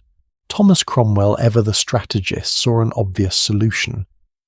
If Catholic Europe was closing ranks against England, then England needed allies of its own, and the most promising candidates sat scattered across the patchwork of small Protestant duchies in what is now Germany. A marriage alliance with one of these territories would not just secure Henry a fourth wife, it would secure England a friend in a part of Europe that suddenly mattered a great deal more than it had in years. Cromwell did not simply settle on the first available option either. His agents spent months quietly gathering intelligence on eligible noblewomen across the continent, weighing bloodlines, religious leanings, and political usefulness with the same cold calculation he had once applied to dismantling English monasteries. One promising candidate, a French noblewoman named Marie of Guise, was seriously considered, before slipping away entirely, choosing instead to marry the King of Scotland, a decision that in hindsight spared her from whatever awaited the woman who eventually did say yes to Henry. The candidate Cromwell eventually settled on was a young noblewoman named Anne's sister to the Duke of a territory called Cleves, a comfortably prosperous, moderately reform-minded state along the Rhine that offered exactly the kind of useful low-drama alliance England now badly needed. There was, of course, one small problem. Henry had never met her, had never even seen her face, and a king who had already spent two of his previous marriages agonizing over compatibility was not about to commit himself sight unseen. So Cromwell reached for a solution that honestly still makes me smile every time I think about how thoroughly modern it sounds dressed in 16th-century clothing. He sent the king's own court painter, a brilliant, meticulous artist named Hans Holbein, across the sea to Cleves with instructions to paint the most accurate portrait he possibly could of the prospective bride, so Henry might in effect preview her before agreeing to anything. Henry, ever the careful shopper even in matrimony, actually requested portraits of two candidates at once, both Anne and her younger sister Amelia, so he could compare them side by side before making his final decision, a detail that turns this entire episode into something even stranger than a single artist quietly assessing one nervous young woman. Holbein spent time observing both sisters working with the kind of careful precision his reputation was built on, and ultimately delivered two small portraits back to England for the king's personal review. Think about that for a moment. Long before dating profiles, before carefully curated photographs sent ahead of a first meeting, a Renaissance king was quite literally commissioning fine art as a screening process for marriage. Holbein travelled to Cleves, spent time with Anne, and produced a small, extraordinarily detailed portrait painted with the kind of careful precision his reputation was built on. That portrait still exists today, preserved in a major museum collection, and if you look at it, you will see a young woman with calm, direct eyes, elegant dark clothing, and features most modern viewers would describe as entirely pleasant, even attractive by any reasonable standard. Henry looked at that portrait, and by every account we have liked what he saw. The marriage contract was signed. Preparations began for Anne's journey to England. Here is where I want to slow down and ask you something, because I think it matters more than the historical trivia surrounding it. Have you ever built up an image of someone in your mind based on limited information, a photograph, a few messages, someone else's description, only to discover that meeting them in person carries a completely different energy than anything you had imagined? Portraits, no matter how skilled the artist, capture stillness. They cannot capture how someone speaks, moves, laughs, or fills a room. And that gap between the calm painted image Henry had fallen for and the actual living, breathing woman who eventually arrived on English shores is about to become the entire hinge on which this next part of the story turns. It is worth remembering, too, that this entire arrangement was every bit as disorienting from Anne's side of it. She was leaving the only home language and family she'd ever known, travelling toward a country whose customs she did not understand, to marry a man more than twice as old as most bridegrooms she would have grown up around, based entirely on the strength of a painting and a set of documents negotiated by men she had likely never even met. Whatever nerves Henry carried into that first meeting at Rochester, it seems reasonable to assume Anne carried at least as many, arriving alone into a country that had already, within living memory, buried one queen quietly and executed another entirely. Anne's journey from Cleves took weeks, delayed further by winter weather across the Channel crossing. She travelled overland first through territories where local nobility hosted elaborate receptions in her honour, before finally reaching Calais, where an English fleet waited to carry her across the water. Rough seas kept that fleet anchored in port for nearly 2 weeks, an anxious, uncomfortable delay for a young woman already facing the considerable pressure of meeting an entirely unfamiliar husband in an entirely unfamiliar country whose language she barely spoke. She finally arrived at Rochester, along the road toward London on New Year's Eve of 1539, exhausted from a journey that had tested her patience long before she ever laid eyes on the man she was about to marry. And here Henry, impatient and apparently rather taken with his own romantic instincts, decided to do something he had done once before, decades earlier, in the earliest, happiest years of his very first marriage. He decided to surprise her. If you remember the tournaments we described near the beginning of this story, the ones where young Henry rode into the lists disguised under a chosen name, just to charm Catherine of Aragon, you already understand exactly what kind of gesture this was meant to be. It was a piece of chivalric theatre, an old courtly tradition where a nobleman would appear disguised before his lady, only to reveal himself in a moment of delighted recognition, proving his devotion through the game itself. It had worked beautifully once, back when Henry was a golden young prince everyone in England adored on sight. He was no longer that young prince. On New Year's Day, Henry rode to Rochester disguised as an ordinary messenger, accompanied by a small group of gentlemen, and entered the room where Anne was resting. At the moment he arrived, she was reportedly standing at a window, watching a bull-baiting event taking place in the courtyard below, an entirely ordinary form of entertainment. For the period her attention fixed on the spectacle outside rather than on the door behind her. Henry expected her to turn to recognise the game immediately, to play her part in the old familiar courtly performance, to see past the disguise straight to the king underneath it. Anne, who had grown up in a German court with entirely different customs, who did not speak English, and who had absolutely no context for this particular English tradition of kings, pretending to be messengers as an elaborate form of flirtation, did not recognise him at all. Contemporary accounts describe an excruciatingly awkward scene. Henry approached her, attempted the expected romantic gesture, and Anne, confused, treated him as exactly what he appeared to be, a stranger, interrupting her rest showing polite but entirely unenthusiastic courtesy toward a man she had no idea was about to become her husband. When Henry finally revealed who he actually was, the damage in his own mind at least had already been done. Can we just sit with how painfully human this moment actually is underneath all the royal weight surrounding it? This was not at its core a story about appearance at all, whatever later legend eventually turned it into. This was a 50-year-old king no longer athletic, no longer universally adored on sight, staging a grand romantic reveal that had worked flawlessly when he was 17, only to watch it fall flat in front of his own courtiers. His ego, not his eyes, appears to have taken the deeper wound that afternoon.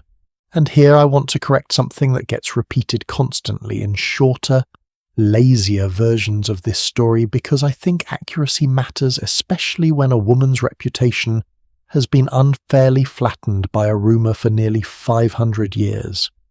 There is no reliable evidence from anyone actually present that Henry called Anne unattractive that day, and the famous insult people love to quote, comparing her to a large draught horse from Flanders, appears nowhere in any writing from the 16th century at all.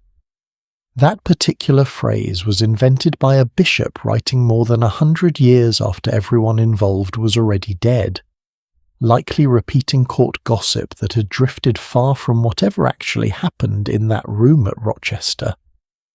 Anne, incidentally, was not even from the region of Flanders, to begin with a detail that makes the invented insult even less coherent the moment you actually look at it closely.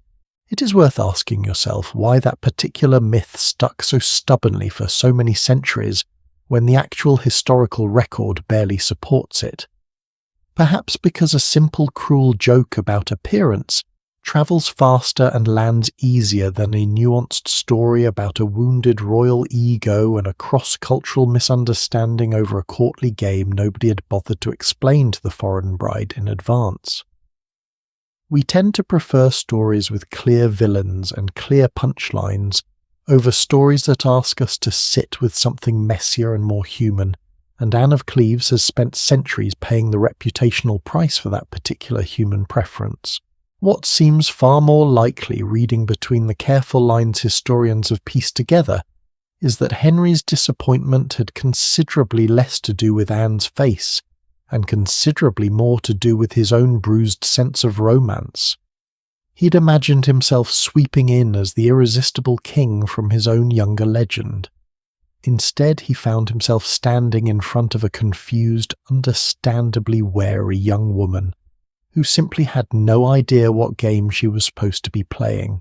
Despite that disastrous first encounter, the political machinery already set in motion could not simply be reversed. Too many treaties, too much diplomatic weight, too much of Cromwell's careful strategic planning rested on this alliance actually happening. And so, on the 6th of January 1540, Henry and Anne were married at Greenwich Palace, in a ceremony noticeably more subdued than the political importance of the occasion might have suggested. Anne wore a gown in the German fashion, her hair still loose beneath a jewelled coronet, in the old tradition reserved for royal brides, and by every outward appearance the ceremony proceeded exactly as any state wedding should. Only those closest to Henry seemed to sense that something underneath the surface had already gone quietly, irreversibly wrong. By every account that survives from those closest to him, Henry approached his wedding night with something closer to dread than anticipation, later confiding to close advisers, according to their own recorded testimony, that he found himself entirely unable to feel any genuine attraction toward his new wife, whatever her portrait had once promised him. Cromwell, who had staked so much political capital on this alliance succeeding, found himself summoned repeatedly in the days that followed to hear the king's mounting frustration, in increasingly blunt terms, a warning sign in hindsight of exactly how precarious Cromwell's own position was quietly becoming tied as it now was to a marriage his king clearly regretted almost from the first morning. Here is something worth pausing on before we go any further into how this particular story eventually resolves itself, because I think it deserves real consideration rather than a punchline. A king nearing 50, carrying the physical toll of decades of jousting injuries and increasingly poor health may very well have been the one struggling here, whatever explanation felt more comfortable to offer at the time. It is always easier to blame a disappointing outcome on the person standing in front of you than to sit honestly with your own limitations, a pattern that, if we're being fully honest with each other, tends to transcend both centuries and crowns entirely. Have you ever watched someone struggle with something deeply personal, something they were not ready to face about themselves, and instead redirect all of that discomfort outward onto whoever happened to be standing closest at the time? It rarely has much to do with the person being blamed. It almost always has everything to do with the person doing the blaming. Anne of Cleves, through no fault of her own, simply happened to be standing closest when Henry needed somewhere else to point. Anne, for her part, seems to have understood almost immediately, with a clarity that would soon prove remarkably useful to her, that this particular marriage was already standing on badly cracked ground mere days after it had even begun. What she chose to do with that realization, and how she managed in the process to walk away from this entire situation better off than almost anyone else in this extraordinary tangled story, is exactly where we need to go next. Most people finding themselves trapped inside a marriage their husband regretted within hours of the wedding would have spent the following months in quiet dread, waiting to discover exactly how badly this was going to end for them. Anne of Cleves remarkably seems to have done almost the opposite. Within weeks of that uncomfortable wedding night, word began circulating through the corridors of Whitehall that the king wished to explore whether the marriage might be dissolved, and Anne, rather than fighting to keep a crown that had brought her almost nothing but cold formality since the day she arrived, appears to have quietly, calmly agreed to cooperate with whatever process might set both of them free. It is worth pausing to notice how unusual that response actually was for the period. Royal marriages were rarely dissolved without considerable resistance from at least one side, whether out of genuine attachment, wounded pride, or simple fear of what an uncertain future might hold for a discarded queen. Anne, still barely into her 20s and navigating an entirely foreign political system, somehow managed to read the situation with a clarity that eluded far more experienced courtiers around her, understanding almost immediately that survival in this particular court sometimes meant recognizing precisely when to stop fighting. Think about what she actually knew by that point. She had been in England barely 4 months. In that short window, she'd almost certainly heard the full unfiltered story of the wife who came before Jane, the one whose head had ended up separated from her body over accusations even Henry's own supporters privately doubted. If you're a young foreign noblewoman alone in an unfamiliar country watching your husband's affection visibly cool while surrounded by people whispering about what had happened to the last woman who fell out of favour, would you fight to stay, or would you look for the quickest, safest exit available? Anne chose the exit, and she chose it with a level of political intelligence that honestly deserves far more credit than history has generally given her. The formal process moved quickly, which tells you something about how badly both sides wanted this resolved. In early July of 1540, an assembly of English clergy known as Convocation gathered to formally examine the marriage, questioning household servants, physicians, and members of the court about the private details of the king's brief union. It was by any measure a humiliating process to endure publicly, and Anne's willingness to submit to it without protest speaks to just how badly she wanted this particular chapter closed. The assembly produced 2 separate grounds for annulment. The first revisited an old complication from Anne's past, an unresolved earlier betrothal to a French nobleman's son, a contract technically never fully cancelled before her marriage to Henry, proceeded a legal loose thread eerily similar to the one that had once been used to end an entirely different royal marriage decades earlier. The second, and considerably more delicate, ground involved the marriage's lack of consummation, a claim Henry himself had already made privately to his advisers, and one Anne, when formally asked, did not contest. There is something worth noticing in that particular silence. A woman with far less to lose than a King of England chose not to publicly dispute an intimate, potentially humiliating claim about her own marriage. Understanding, one suspects exactly what price a woman paid for making a fuss in this particular court. By the 9th of July, 1540, the marriage was formally annulled. Anne had been Queen of England for a little over 6 months. There is a scene from later that same year that I think captures Anne's remarkable composure better than any single fact about her settlement ever could. Only months after the annulment, Anne appeared at a court celebration where Henry's new wife, the young woman who had replaced her, was very much present and very much the centre of attention. Rather than staying away, rather than nursing whatever private wound remained, Anne reportedly greeted the new queen with warmth, danced at the celebration, and by several accounts left the evening on cordial, entirely comfortable terms with both Henry and the woman now wearing the crown she herself had briefly held. Try to imagine the sheer emotional discipline required to pull that off, walking gracefully through a room built entirely around your own replacement, and doing it with enough genuine ease that observers felt compelled to write it down as remarkable.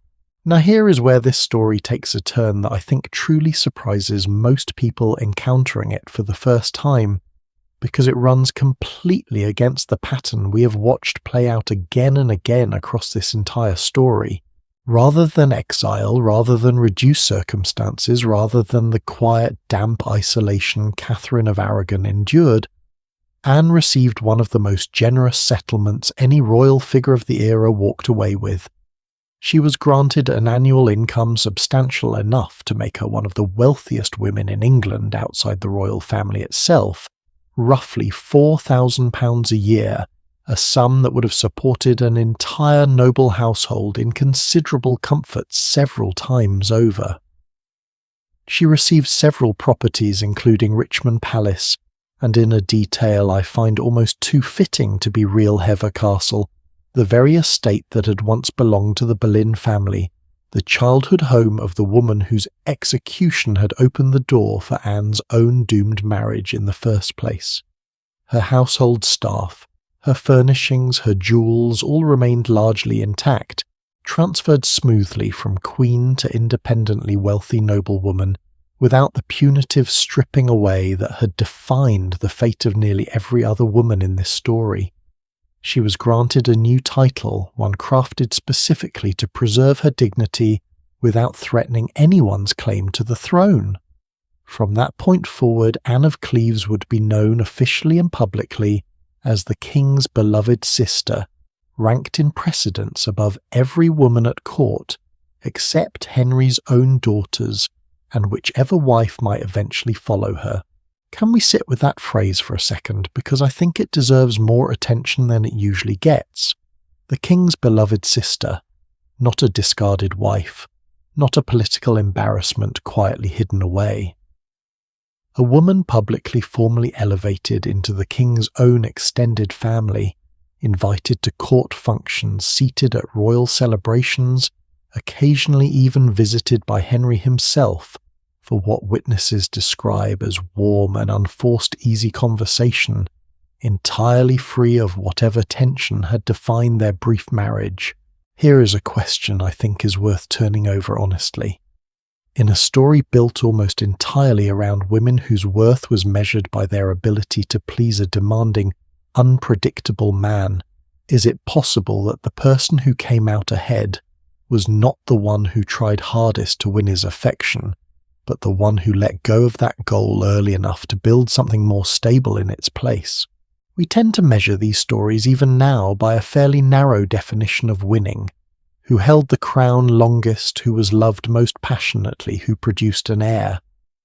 By every one of those traditional measures, Anne of Cleves looks like the loser of this entire saga, a wife discarded within months, remembered by most people today, if at all through an unfair rumour about her appearance, rather than her own considerable resourcefulness. But if you widen the definition even slightly, if you ask instead who lived longest, who kept her own money, who never had to fear a knock at her door in the middle of the night, the answer changes entirely. Anne outlived every other one of Henry's wives, and in fact outlived Henry himself by roughly a decade, dying peacefully in 1557 at Chelsea Old Manor, one of the properties she had negotiated for herself 17 years earlier, surrounded by a household she had built and controlled entirely on her own terms. Anne, in the years that followed, lived a life almost unimaginably independent for a woman of her era. She managed her own properties and finances directly rather than through a husband or male guardian, corresponding personally with stewards and tenants across her various estates. She never remarried, which, given everything we have just walked through together, honestly does not seem like much of a mystery. Household records from her later years paint a rather charming picture of daily life. A woman who apparently enjoyed card games and gambling for modest stakes, who gradually grew fluent enough in English to conduct her own affairs without translators, and who maintained a wardrobe and household described by visitors as tasteful rather than extravagant, the choices of a woman who valued comfort and stability over spectacle. She maintained a comfortable private household, developed a reputation for warm hospitality, and by several accounts, grew authentically close with both of Henry's daughters, Mary and Elizabeth, treating them according to household records from the period with an affection that seemed to run considerably deeper than mere court obligation required. There is even a peculiar little rumour attached to Anne's later years that I think deserves at least a brief mention, if only because it says something about how thoroughly people struggled to accept a woman simply walking away unscathed. Whispers occasionally circulated at court suggesting Anne may have secretly given birth to a child fathered by Henry sometime after their annulment, a rumour with essentially no solid evidence behind it, but one that persisted for years regardless. I mention it mostly because it reveals something almost amusing about human nature. Apparently, even centuries ago, people found it easier to imagine a secret scandal than to simply accept that a woman had negotiated her own freedom, secured her own fortune, and quietly built herself a deeply comfortable life entirely on her own terms. While Anne settled into a new, considerably calmer existence, the man who had engineered her entire marriage was facing a far darker reckoning of his own. Thomas Cromwell, the same relentless strategist who had dismantled England's relationship with Rome and orchestrated Henry's alliance with Cleves, had accumulated no shortage of enemies during his rapid, ruthless rise. Conservative nobles at court, led largely by the Duke of Norfolk, had watched Cromwell's influence grow for years, with mounting resentment. Resentment sharpened further by religious tension, since Cromwell's reformist sympathies had made him plenty of enemies among nobles who preferred England's church stay closer to its older, more traditional Catholic roots even after the break from Rome. The disaster of the Cleves marriage handed them exactly the opening they had been waiting for. Cromwell had championed this alliance personally. Cromwell had reassured Henry the marriage would secure vital allies, and when that marriage collapsed into public humiliation for the king himself, Cromwell's enemies made absolutely certain Henry remembered precisely whose judgment had led him there. He was arrested on the 10th of June 1540, accused of treason and heresy on charges historians still regard as largely manufactured, denied any real opportunity to formally defend himself in open trial, condemned instead through a legal device known as an Act of Attainder, a method that conveniently required no actual trial at all. On the 28th of July 1540, Thomas Cromwell was executed. Here is the detail from that day that I think lands harder than almost anything else in this entire story, and I want you to sit with it for a moment before we move forward. That same afternoon, only hours after Cromwell's execution, Henry married his fifth wife. Let that sink in properly. The man who had spent nearly a decade solving Henry's most impossible problems, who had broken an entire church apart to grant him the marriage he wanted, who had built the very legal and political machinery that made every version of this story possible, was executed and quietly buried, while his king celebrated a wedding that same evening, seemingly without a moment's pause between the two events. Have you ever watched someone discard a person who had given them everything the instant that person's usefulness quietly expired, and then simply move forward into the next chapter without so much as glancing backward? That particular pattern we have now watched play out across 5 different people in this story, 5 lives.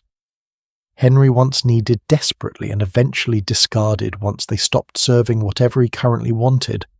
Wolsey, Catherine, Anne Boleyn, now Cromwell. The names change, the pattern disturbingly does not. I want to leave you with one more thought before we move into whatever came next for Henry, because I think it deserves a moment of honest reflection. Cromwell was by almost every measure the most capable, most consistently useful advisor Henry ever employed, a man who had solved problems no one else in the kingdom could solve, who had reshaped an entire nation's religious identity through sheer strategic will. And in the end, none of that mattered even slightly, once a single failed marriage made him politically inconvenient. If you have ever wondered whether being indispensable actually protects you from someone who holds real power over your life, Thomas Cromwell's final afternoon offers a fairly definitive and fairly grim answer. And the young woman standing beside Henry at that hurried wedding, barely out of her teenage years, could not possibly have known she was about to become the 6th entry in a pattern that had already claimed 4 lives before hers in one form of ruin or another. She was by most accounts delighted with her new position, dazzled by the attention of a king still powerful enough to command an entire kingdom's loyalty, entirely unaware that the very court celebrating her marriage that evening had only hours earlier watched a man's head removed for considerably less than what history was about to accuse her of. Before we go any further into this next chapter, I want to say something plainly, because I think the woman at the centre of it deserves that much honesty from us. Of everyone we have walked alongside in this story so far, this next queen may be the one history has judged most harshly, and the one who in my own reading of the evidence most deserves our sympathy rather than our scorn. Her name was Catherine Howard, and here is a detail that almost never gets mentioned in the shorter versions of this story, one that I think reframes everything that follows. She was not some entirely unconnected new face brought in from a foreign court. She was Anne Boleyn's own first cousin, her mother having been the sister of Anne's father, which meant Henry, in marrying her, was binding himself once again to the very same family whose daughter he had executed for treason only 4 years earlier. Whether anyone in that family found the symmetry unsettling, we simply do not know. What we do know is that the Howards, ambitious and resilient, seemed entirely willing to offer up a second daughter to the same volatile king, hoping this time the story might end differently. The same Duke of Norfolk who had sat in judgment over his own niece Anne years earlier, showing her no warmth in the courtroom, was Catherine's uncle too, and he appears to have played an active role in positioning her within Henry's view once the king's interest in the young woman became apparent. The Howards understood perhaps better than any other family at court exactly how much power a well-placed marriage could bring, and exactly how quickly that same power could turn lethal. They pursued the opportunity regardless, calculating it seems that the potential reward still outweighed a risk they of all families should have understood intimately. It would not. To understand what happened to Catherine, you first have to understand the childhood that shaped her, because it looks almost nothing like the sheltered, carefully guarded upbringing most people assume a future queen must have had. Her father, Lord Edmund Howard, struggled financially for most of his life, a relatively minor branch of an otherwise powerful noble family, and unable to properly provide for his large household of children.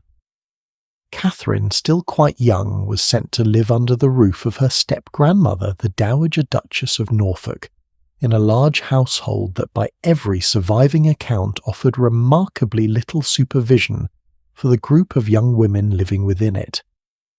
Historians who have studied the household records describe an environment where a number of adolescent girls slept in shared quarters, with minimal adult oversight, where older men connected to the household moved in and out with far too much unsupervised access, and where the kind of protection a young girl should reasonably expect from the adults responsible for her simply was not consistently present.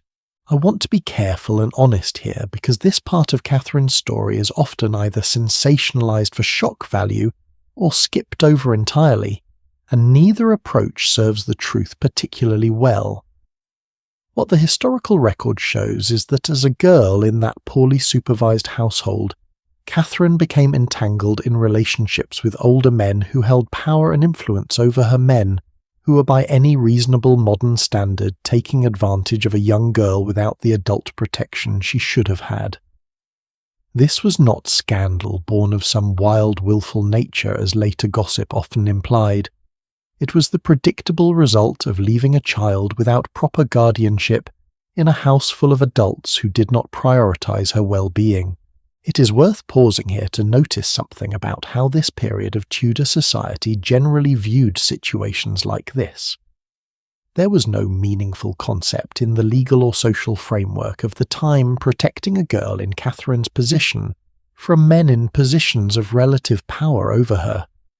The blame, when any eventually fell, tended to land almost entirely on the girl herself, her reputation permanently marked, while the grown men involved largely continued on with their lives and careers as though nothing of consequence had happened at all.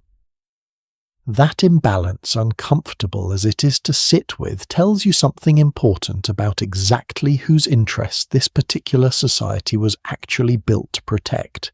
Historians estimate Catherine was somewhere between 16 and 19 years old when she married Henry. Even the exact year of her birth remains truly uncertain, lost somewhere in incomplete parish records. What is not uncertain is the age of the man she married.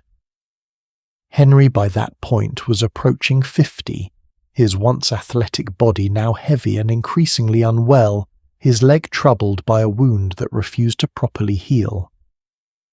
A girl who may well have still been a teenager marrying a man 3 decades her senior, a man who had already discarded or executed 3 of his previous 4 wives. Can we sit with that pairing for a moment honestly, without the softening distance 5 centuries usually provides? If a friend told you today that a man in his late 40s was marrying a girl who might still be 16, would you call that romance, or would you call it something else entirely? Catherine had arrived at court initially as a maid of honour serving under Anne of Cleves, the very queen her own marriage would soon help displace. Henry, apparently reinvigorated by the presence of someone so young and lively, after the disappointment of his previous marriage, showered her with attention almost immediately. He gave her a motto that, reading it now, feels almost painfully ironic in hindsight, describing her as a rose without a thorn, a phrase meant to celebrate her youthful, uncomplicated charm. Though history would soon prove that particular rose came with thorns sharp enough to end multiple lives before this story finished playing out. They married on the 28th of July, 1540, the very same day as we discussed only moments ago that Thomas Cromwell was executed a few short hours earlier. It is worth pausing to notice how the entire English court, appears to have simply absorbed that whiplash within a single afternoon morning, or perhaps quietly celebrating one death while dressing for a wedding feast that same evening. For a period, by most accounts, Henry seemed happier than he had been in years. He showered Catherine with jewels, land, and attention, seemingly finding in her youthful energy a kind of relief from his own declining health and mounting frustrations. Court observers described a king visibly softened, visibly delighted dancing more than his failing leg should reasonably have allowed. The court around them during those first months took on an almost frantic youthful energy that felt noticeably different from the increasingly formal guarded atmosphere of Henry's previous marriages. Catherine loved music, loved dancing, surrounded herself with young companions closer to her own age, and by several accounts brought a kind of lightness back into palace life that had been largely absent since the earliest years of this entire story. For a king now well into his physical decline, walking with the aid of a stick, his once athletic frame reduced to something considerably heavier and slower, watching his young wife move through a room full of laughing courtiers must have felt for a while at least like borrowing back a piece of his own vanished youth. But youth energy and inexperience carried real danger inside a court this politically merciless, and Catherine, it turned out, had brought two ghosts from her past directly into the middle of it. One of the men from her earlier years in the Dowager Duchess's household, a secretary named Francis Derham, somehow secured a position within Catherine's own royal household after she became queen, a decision that in hindsight reads as almost unbelievably reckless given everything that had happened between them years earlier. Whether Catherine brought him in out of some misguided sense of loyalty, genuine affection, or simple pressure from a man who understood exactly how much leverage his knowledge of her past now carried, we cannot say for certain. What we do know is that his presence at court planted a dangerous thread that powerful enemies would eventually be able to pull. At the same time, Catherine appears to have grown close to a young courtier named Thomas Culpeper, a favourite of Henry's own inner circle, meeting him secretly on multiple occasions, arrangements reportedly facilitated by Lady Jane Rochford, the widow of Anne Boleyn's own executed brother George, a woman whose presence in this story appearing now for a second devastating time feels almost too grim to be coincidental. Word of Catherine's past and her present eventually reached Archbishop Cranmer, the same clergyman who had once granted Henry his earlier annulment.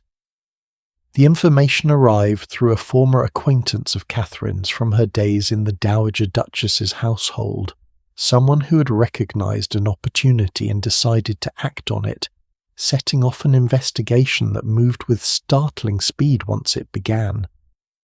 Interrogators questioned dozens of household staff, servants and courtiers over the following days, gradually assembling a picture that connected Catherine's earlier history to her more recent secret meetings with Culpeper.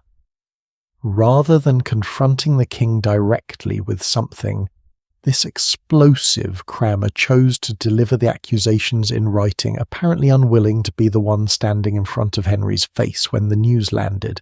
There is a story attached to the moment the truth finally caught up with Catherine, one so vivid it has survived in legend for nearly 500 years, still told today by guides walking visitors through Hampton Court Palace.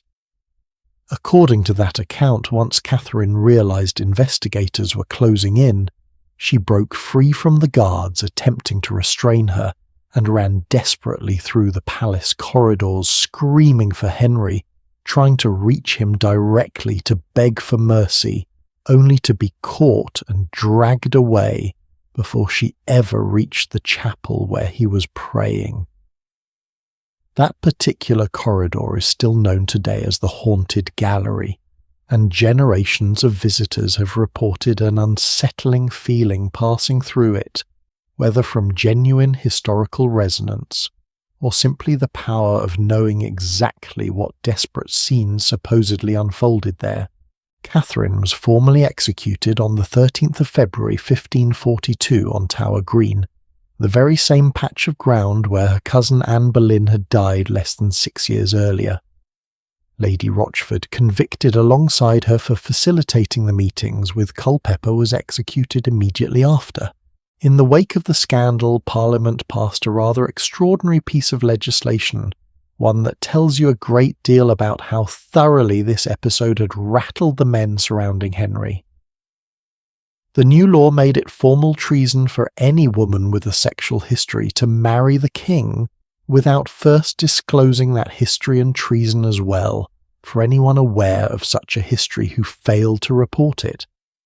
It was in effect an entire statute built around retroactively criminalising exactly the situation Catherine had found herself trapped inside, less an attempt at justice and more a legal wall meant to protect the king from ever again being in his own mind deceived in quite this particular way. Witnesses who left accounts of Catherine's final moments describe a young woman who, unlike the composed dignity Anne Boleyn had managed years earlier, appeared frightened, overwhelmed, barely able to steady her voice as she spoke her final words. She was by every reasonable historical estimate still a teenager, or barely past it, meeting an execution that most modern legal systems would never have permitted for a defendant. So young, tried for offences that whatever their truth grew directly out of a childhood that had left her dangerously unprotected long before she ever met the king who would eventually order her death. I do not think Catherine Howard was a villain in this story, and I would gently push back against anyone who tells it that way. She was a girl handed very few real choices by the adults, who should have protected her first in that chaotic household, and later inside a royal court that demanded she somehow behave with the wisdom and restraint of a woman twice her age, while offering her none of the guidance that maturity actually requires. History has occasionally been unkind to her memory in ways it was not equally unkind to the king, who married a girl young enough to be his own granddaughter, and then had her executed less than 2 years later. Have you ever noticed how differently we tend to judge a young person's mistakes when they never had anyone in their corner to begin with, compared to how gently we judge the exact same mistakes when they happen to someone who was clearly failed by every adult meant to guide them? Catherine's story, stripped of the royal costume and the 5 centuries of distance, is a painfully familiar one.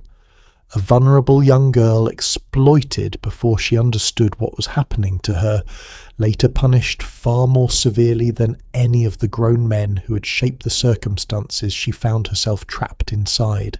Henry in the aftermath reportedly fell into one of the darkest depressions of his entire reign, retreating from court for extended periods reportedly overheard by attendants, weeping bitterly over what he apparently insisted, at least to those close to him, had been genuine love.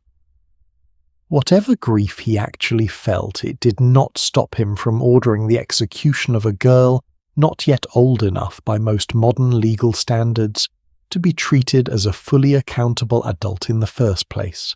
What came next for this aging, grieving, increasingly unwell king would involve one final marriage, and unlike almost everything we have covered so far, a wife whose story would finally break this particular brutal pattern for good. By the time Henry began looking for a 6th wife in the early months of 1543, he was by almost any honest measure no longer the man this story began with.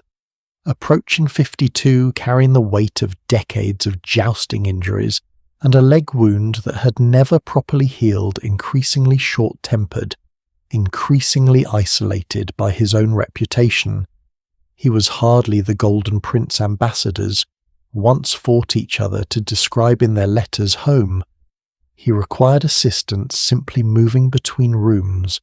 By this point, his once celebrated athletic frame, now confined largely to a specially built chair on wheels for longer journeys through his own palaces, a king whose body had become in almost every visible way a monument to exactly how much this entire extraordinary story had cost him physically as well as politically. And the woman who had become his final wife was in almost every meaningful way unlike anyone he had married before her. Her name was Catherine Parr, and here is something worth sitting with immediately because it reframes everything that follows. She was not some wide-eyed young courtier discovering the terrifying reality of royal marriage for the first time. She was already 31 years old, already twice widowed, a woman who had spent her entire adult life managing households, nursing ailing husbands, and navigating the political currents of noble life with a competence that few people at court, male or female, could truly match. Her first husband, Edward Burgh, had died while Catherine was still quite young. Her second, a considerably older nobleman named John Neville Lord Latimer, had died only months before Henry's interest turned toward her, leaving Catherine for the first time in her adult life financially independent and by most accounts ready to finally choose her own path forward. There is small detail about Catherine's own origins that I think closes a rather elegant circle on this entire story, one I doubt many casual retellings bother to mention. Catherine Parr was actually named after Catherine of Aragon herself, the very first queen we introduced you to at the beginning of this journey. Her mother, Maud Parr, had served as one of Catherine of Aragon's closest ladies, in waiting close enough that the two women remained truly fond of one another for years, close enough that naming her newborn daughter after the Queen felt like the most natural gesture of affection imaginable. The woman who would become Henry's sixth and final wife had in a sense been connected to his very first wife since the moment she was born, decades before either woman could have possibly guessed how their stories would eventually intertwine. And here is where I think the real emotional weight of this particular story begins, because the path Catherine had actually chosen for herself was not Henry at all. By the time the king's attention settled on her, Catherine had already fallen in love with a considerably more charming, considerably more age-appropriate man, a dashing courtier named Thomas Seymour. If that name sounds familiar, it should. We asked you to keep it in mind several chapters ago, back when we first introduced Jane Seymour's ambitious, reckless younger brother, the one contemporaries described as entirely too aware of his own good looks for anyone's comfort. That same Thomas Seymour had by 1543 become truly attached to the newly widowed Catherine Parr, and by every surviving indication she felt just as strongly in return. Then the King of England made his interest known. Can I ask you something here, because I think it captures something painfully universal, underneath all the royal weight surrounding it? Have you ever had to set aside the relationship you actually wanted, the one that felt easy and right, because circumstances beyond your control demanded something more practical, more dutiful, more difficult instead? Catherine, by her own later writing, described experiencing exactly that kind of internal struggle, later reflecting that she believed at the time it was God's will overriding her own personal wishes that ultimately guided her toward accepting Henry's proposal rather than following her heart towards Seymour. Whatever combination of genuine faith, political reality, and simple survival instinct actually drove that decision, Thomas Seymour was quietly sent away from court, and Catherine married Henry on the 12th of July 1543 in a small private ceremony at Hampton Court. She became almost immediately something none of Henry's previous 5 wives had ever quite managed to be, a stabilizing force for an entire fractured family. Think about the household Catherine walked into. Mary Henry's eldest daughter was 27 years old, a devout Catholic who had spent years alternately restored to favour and stripped of it, carrying decades of resentment toward the father who had once declared her illegitimate. Elizabeth, not yet 10, had grown up without a mother.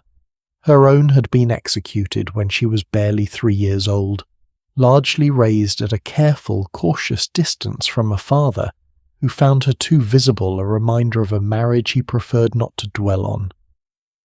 Edward, the long-awaited son, was a serious, intelligent boy being groomed intensively for a throne he did not yet fully understand he would soon inherit.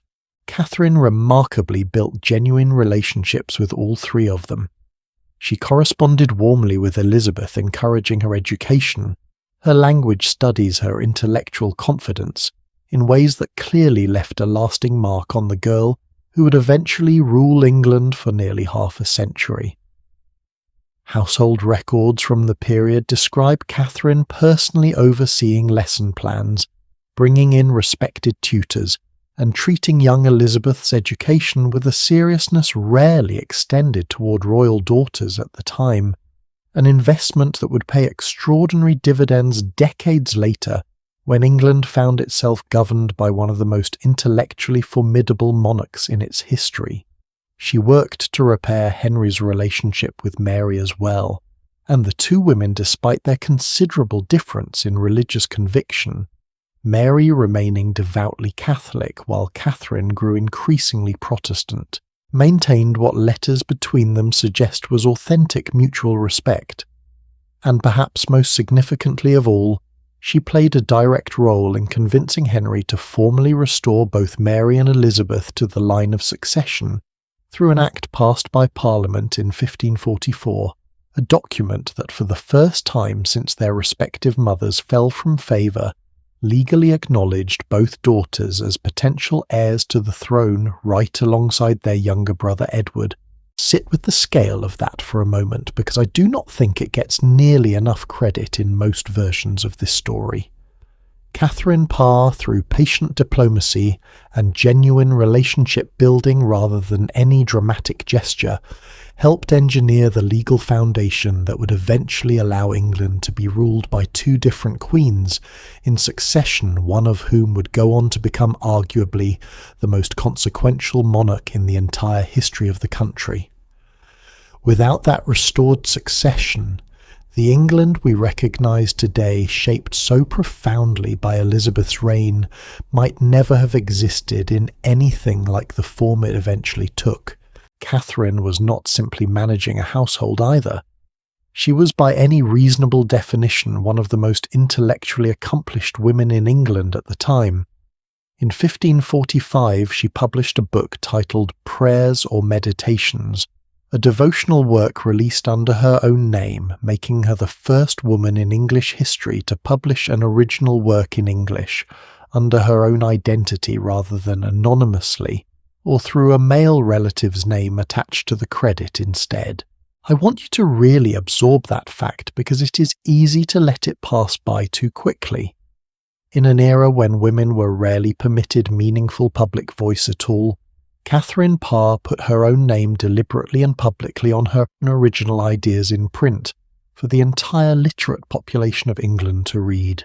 She was working on something considerably bolder as well, a more personal, theologically daring manuscript called The Lamentation of a Sinner, exploring her own private religious reflections with a directness that would have been quite plainly dangerous to publish while Henry was still alive.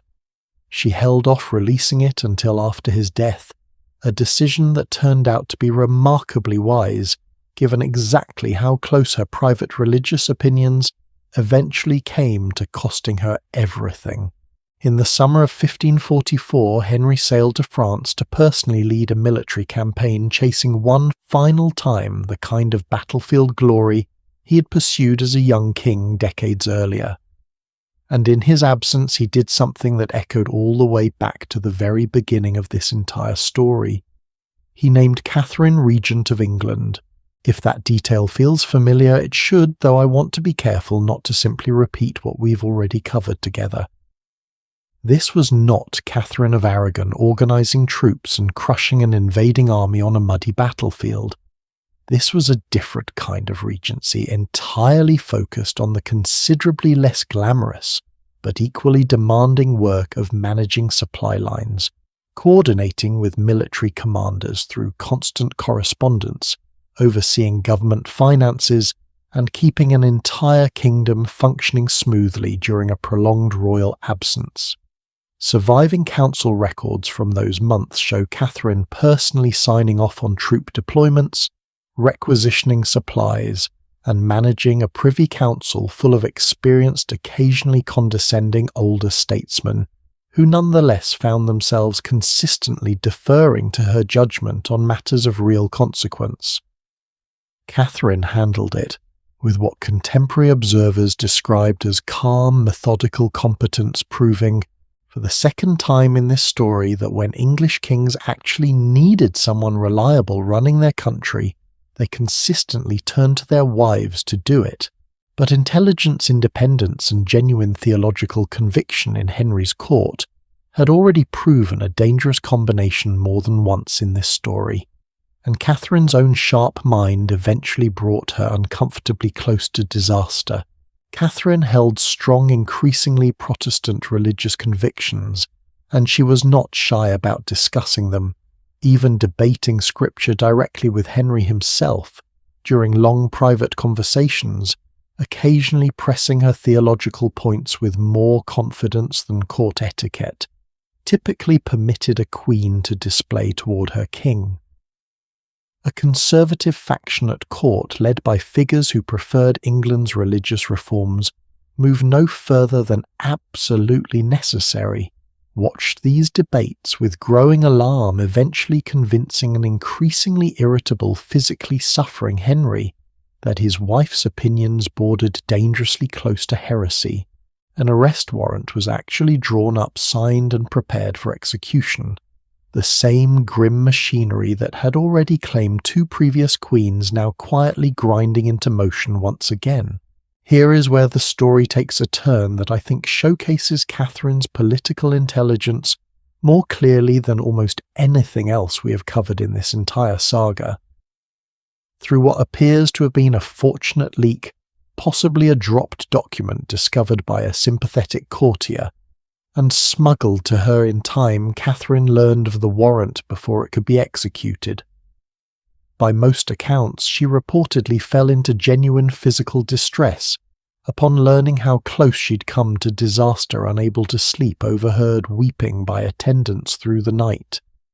Yet by morning, whatever panic she'd allowed herself in private, she composed herself completely. Rather than fleeing, and rather than defending her theological positions on their own merits, she did something remarkably calculated instead. She went to Henry directly and reframed the entire conversation, insisting that she had only ever debated religion with him to distract him from the pain of his troublesome leg and to learn from his own superior wisdom as her husband and sovereign, never intending to instruct or challenge him at all. Henry, apparently satisfied, reportedly responded that they were once again the best of friends. When the officials arrived the following day to formally arrest her, Henry sent them away furious that they had come at all. Can we just sit with how narrow that escape actually was, because I think it matters. Catherine Parr, arguably the most capable, most intellectually formidable woman to occupy this role, across the entire story, came within a single day of joining Anne Boleyn and Catherine Howard on that same scaffold at Tower Green, saved not by innocence, since her convictions were by every account entirely genuine, but by her own remarkable ability to read a dangerous room and adjust her approach before it cost her everything. Have you ever had to publicly soften something you believed deeply, not because you had changed your mind, but because you understood with total clarity exactly what continuing to insist on it would cost you? That particular skill, knowing precisely when survival requires strategic humility rather than principled defiance, may be the single quality that separated Catherine Parr's fate from the fate of at least two women who came before her in this very story. Henry died on the 28th of January 1547 at Whitehall Palace, closing out a reign that had lasted nearly 38 years and reshaped England's religion, government and royal succession beyond anything even he could have fully anticipated when he first walked into Westminster Abbey as a 17-year-old golden prince. Catherine, for the first time in years, found herself finally free to follow the path she had set aside 4 years earlier. Within months she married Thomas Seymour at last, the man she'd loved before duty called her elsewhere. It should have been the happy ending this entire exhausting saga seemed to owe somebody. It was not entirely that simple. Catherine, in her mid-30s by then, soon found herself pregnant for the first time in her life after 3 previous marriages that had produced no children at all, a joy she'd likely long since stopped expecting.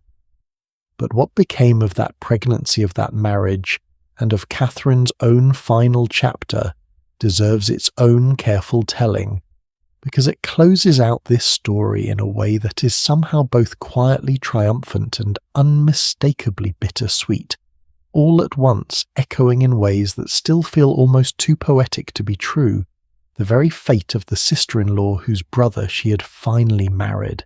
For a while, Catherine finally got the version of life she had quietly given up years earlier, when duty called her toward a king instead of the man she actually loved. She and Thomas Seymour settled at Sudeley Castle, a handsome stone estate tucked into the Gloucestershire countryside, and by every surviving letter from that period, Catherine seemed for the first time in this entire story simply happy.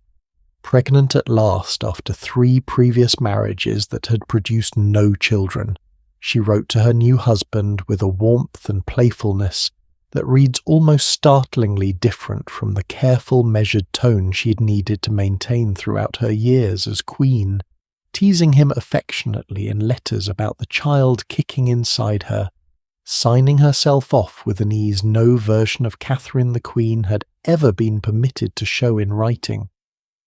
Here, finally, was a woman allowed to simply be a wife, expecting a child, settling into a quiet country household with the man she had chosen for herself before circumstances ever intervened. But I want to be honest with you about something uncomfortable sitting inside this otherwise tender chapter, because a responsible telling of this story cannot simply skip past it. The young Elizabeth, not yet 15, was living in Catherine's household during this period, and historians have documented behaviour from Thomas Seymour toward her that was by any reasonable standard deeply inappropriate for a grown man to direct toward a girl that age conduct that modern readers would immediately and correctly recognise as predatory rather than playful. When the situation became impossible to ignore, Catherine made the difficult decision to send Elizabeth away from the household, entirely prioritising the girl's safety over whatever discomfort the separation caused. It is a troubling footnote inside an otherwise hopeful season of Catherine's life, and I think it deserves acknowledgement rather than the polite silence it often receives in shorter versions of this story.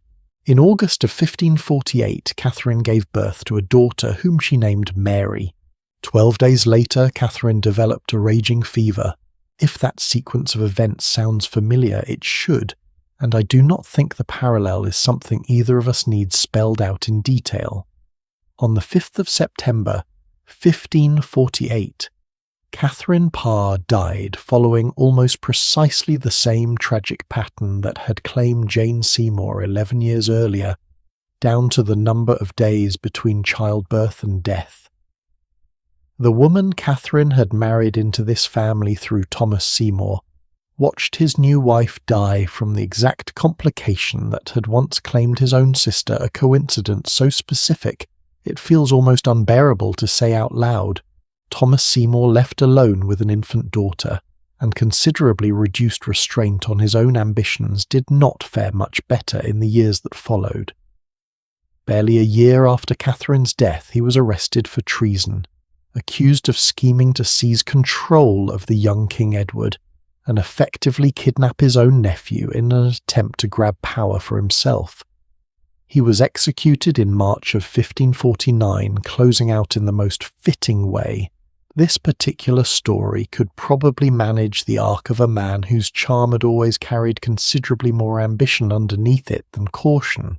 Now, while Catherine was living out those brief final years of quiet happiness and eventual tragedy, the king she'd left behind was undergoing an entirely different kind of ending, one considerably less poetic and frankly considerably harder to watch. By the mid-1540s, Henry had become almost unrecognisable from the golden young prince we introduced you to at the very beginning of this story. His weight had climbed to somewhere around 300 pounds by most historians' estimates, his waist alone reportedly measuring close to 54 inches more than double the measurements recorded during his athletic youth. The leg wound from that jousting accident we mentioned earlier had never properly healed, developing instead into a chronic weeping ulcer that court physicians treated with a rotating cast of ointments and poultices, none of which offered lasting relief, occasionally even attempting to keep the wound artificially open, in the mistaken medical belief of the era that draining wounds released dangerous humours from the body. Contemporary accounts describe a smell that reportedly preceded Henry into a room before he himself arrived, an indignity almost impossible to imagine for a man who had once been celebrated across an entire continent for his physical magnificence. He required in his final years a specially designed mechanical device simply to be moved between floors of his own palaces, and hunting, once his greatest passion, had to be modified so attendants could drive animals directly toward him, rather than requiring any real pursuit on his part. The man who had once ridden out at dawn to joust before the rest of the court finished breakfast, now needed servants to lift him bodily onto a horse for the briefest, most carefully managed outings. Can you imagine the particular kind of grief involved in slowly losing the very body that had once defined your entire public identity, watching the physical vitality that made you beloved as a young man erode into something you no longer recognized in your own mirror? That physical decline seems to have carried a psychological cost as well, and not a gentle one. The later years of Henry's reign grew markedly darker, more suspicious, more willing to reach for brutal solutions against even the faintest hint of threat. In 1536, shortly after the dissolution of England's monasteries began stripping wealth and religious tradition away from ordinary communities, across the north of the country, a massive popular uprising known as the Pilgrimage of Grace erupted. Tens of thousands of ordinary people marching in protest against religious changes they experienced as an assault on everything familiar to them. This was not some minor local disturbance either. At its peak, the movement gathered what may have been the largest domestic uprising the Tudor dynasty ever faced. Ordinary farmers, craftsmen, and minor nobility alike, marching under banners depicting the wounds of Christ, truly convinced they were defending their faith rather than committing treason against their king. Henry initially promised pardons to secure the rebellion's peaceful end, then broke that promise almost immediately once the immediate danger had passed, ordering the execution of hundreds of participants, including several of the movement's leaders, a betrayal of his own given word that even some of his most loyal supporters privately found difficult to justify. Years later, in 1541, Henry's paranoia reached toward an elderly noblewoman named Margaret Pole, Countess of Salisbury, one of the last surviving members of the old Plantagenet royal line that Henry's own Tudor dynasty had displaced generations earlier. She had in earlier years actually served as a close trusted companion to Catherine of Aragon, and had once acted as governess to the young Princess Mary, a woman deeply woven into the fabric of this entire story long before her final tragic chapter arrived. Her real crime, as far as historians can determine, amounted to little more than sharing bloodline proximity to a throne. Henry increasingly feared losing, combined with her son's outspoken criticism of Henry's religious reforms from exile abroad. Having spent nearly 2 years imprisoned in the Tower without formal trial, condemned instead through the same act of attainder that had once ended Cromwell's life, She was 67 years old at the time of her execution, and the event itself, carried out by an inexperienced executioner, was recorded by witnesses as unusually prolonged and difficult, a grim, almost unbearable footnote that stands as one of the more widely condemned moments of Henry's entire reign, even by the standards of an era already fairly comfortable with public execution. Here is a detail that I think captures Henry's late-reign state of mind better than almost anything else. Parliament during these years passed a law making it formal treason simply to predict or discuss the king's death, an act so legally aggressive it effectively criminalized ordinary human conversation about mortality itself, so long as that mortality happened to belong to the man wearing the crown. Have you ever known someone so consumed by fear of their own decline that they tried in whatever way available to them to control or silence even the discussion of it happening at all? Henry apparently tried to do exactly that through the full legal machinery of an entire kingdom. By January of 1547, it had become clear, even without anyone daring to say so aloud, that the king was dying. He remained largely isolated in his final weeks, attended by a small circle of trusted servants, reportedly still terrified of confronting the reality closing in around him, despite decades spent legally forbidding anyone else from acknowledging it. Palace records from those final days describe a household moving through its normal routines with an almost theatrical determination. Meals prepared, ceremonies observed as though maintaining the illusion of ordinary court life might somehow hold off what everyone privately understood was coming regardless. On the 27th of January, as Henry's condition grew undeniably grave, one of his attendants finally summoned enough courage to suggest sending for Archbishop Cranmer, the same clergyman who had shaped so much of the religious upheaval defining this entire story. Cranmer arrived late that night, riding through the darkness to reach Whitehall Palace, only to find Henry already unable to speak clearly by the time he reached his bedside. According to the account Cranmer himself later gave, he asked Henry for some sign of his faith, and Henry, unable to form words, reportedly squeezed the Archbishop's hand, instead a final wordless gesture from a man whose entire reign had been defined by religious conviction loud enough to reshape an entire nation's spiritual identity. Henry VIII died in the early hours of the 28th of January 1547 at the age of 55, having reigned for nearly 38 years. His death was not announced publicly for 3 full days, government officials quietly managing the transition of power before revealing the news to a country that had known no other monarch for almost 2 generations.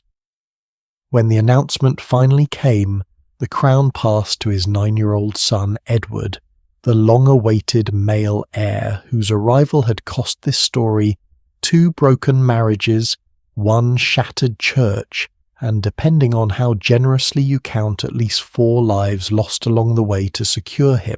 Henry had spent nearly 4 decades trying to guarantee one specific outcome: a healthy son, undisputed, unchallenged, ready to inherit a stable throne exactly as he intended. What he actually left behind was considerably messier than that tidy vision: a fragile boy king surrounded by ambitious competing advisors and waiting quietly in the wings behind him. 2 grown daughters whose own claims to the throne, thanks in no small part to Catherine Parr's quiet diplomacy, had never actually been fully erased. I find myself honestly thinking back to where we started this entire journey together, to a 17-year-old prince riding into Westminster Abbey, while an entire city climbed onto rooftops just to catch a glimpse of him, radiant, athletic, adored by an entire continent of ambassadors, falling over themselves to describe his beauty in their letters home. The man who died in that dark January bedroom, heavy diseased, isolated, feared rather than adored, having outlived or executed 4 of his 6 wives, having broken an entire church apart and reshaped a nation's religious identity. In the process was in almost every visible sense an entirely different person from that golden boy. Have you ever watched someone change so gradually year after year that no single moment felt like the turning point, and yet looking back at where they started compared to where they ended up, the distance between those 2 versions of the same person feels almost impossible to reconcile? That is, I think, the honest, uncomfortable truth sitting at the centre of this entire story. Nobody wakes up one morning and simply decides to become a tyrant. It happens gradually, one small cruelty justified at a time, one discarded person rationalised as necessary until the accumulated weight of all those small decisions produces a man almost unrecognisable from where he started, and yet in the ways that matter most for understanding exactly how he became that person, he was not different at all. The same fear of losing what he loved first glimpsed when a 10-year-old boy watched his brother's coffin lowered into the ground at Worcester Cathedral. The same conviction that love and loyalty were things a king could simply demand, rather than earn the same pattern over and over of discarding whoever no longer served his current need, had been quietly present since nearly the very beginning of this story. Power did not corrupt Henry VIII, so much as it removed every obstacle that might have otherwise kept those same instincts in check.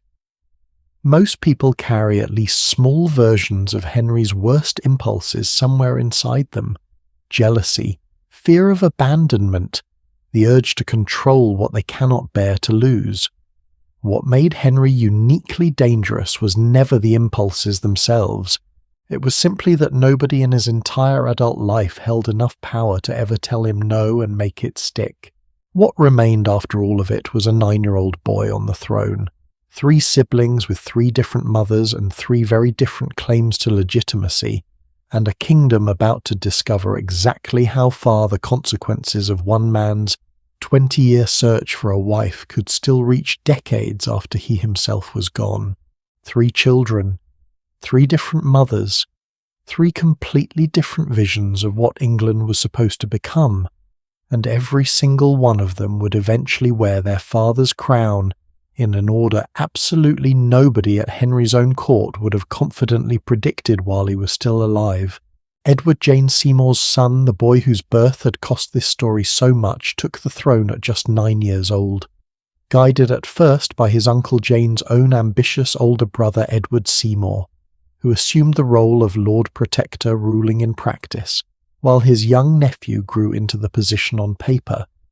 Edward proved to be a serious, intelligent, deeply devout boy, precocious enough to keep a detailed personal journal from a remarkably young age, and fluent in Latin and Greek well before most children even today would be reading comfortably in their own language. He pushed England's religious reformation even further and faster than his father ever had, moving the country decisively toward Protestant theology, in ways Henry himself, despite breaking from Rome, had never fully embraced. But his body unfortunately does not appear to have inherited his father's early athletic vigour at all. He fell seriously ill in his early teens, likely from a combination of tuberculosis and other complications historians still debate, and died in July of 1553 at only 15 years old, having reigned for just 6 short years. In his final weeks, dying and desperate to keep England Protestant, Edward attempted something rather extraordinary, and honestly more than a little reckless. He tried to rewrite his own father's carefully restored succession, attempting to skip past both of his half-sisters entirely in favour of a cousin named Lady Jane Grey, a 17-year-old with impeccable Protestant credentials, and a genuine claim to the throne, though a considerably weaker one than either Mary or Elizabeth held. Jane herself, by most surviving accounts, never wanted any of this, reportedly weeping when informed she'd been chosen a reluctant teenager, pushed onto a throne by ambitious relatives who saw an opportunity in her bloodline that she herself never asked for. She was proclaimed queen for exactly 9 days before Mary's supporters rallied, arrested her, and tragically ensured that this teenage girl, who never actually wanted the crown in the first place, would eventually be executed the following year at just 16 years old. One final quiet casualty of the succession chaos this entire family had been generating for decades. Mary Catherine of Aragon's daughter finally claimed the throne that had once seemed impossibly distant during her own painful childhood, becoming England's first queen to rule entirely in her own right, a genuine milestone that tends to get overshadowed by the darker reputation attached to the rest of her reign. Her path to that throne remarkably ran directly through Catherine Parr's earlier diplomacy, the very restoration of succession rights we described in an earlier chapter, finally paying off in the most literal way imaginable.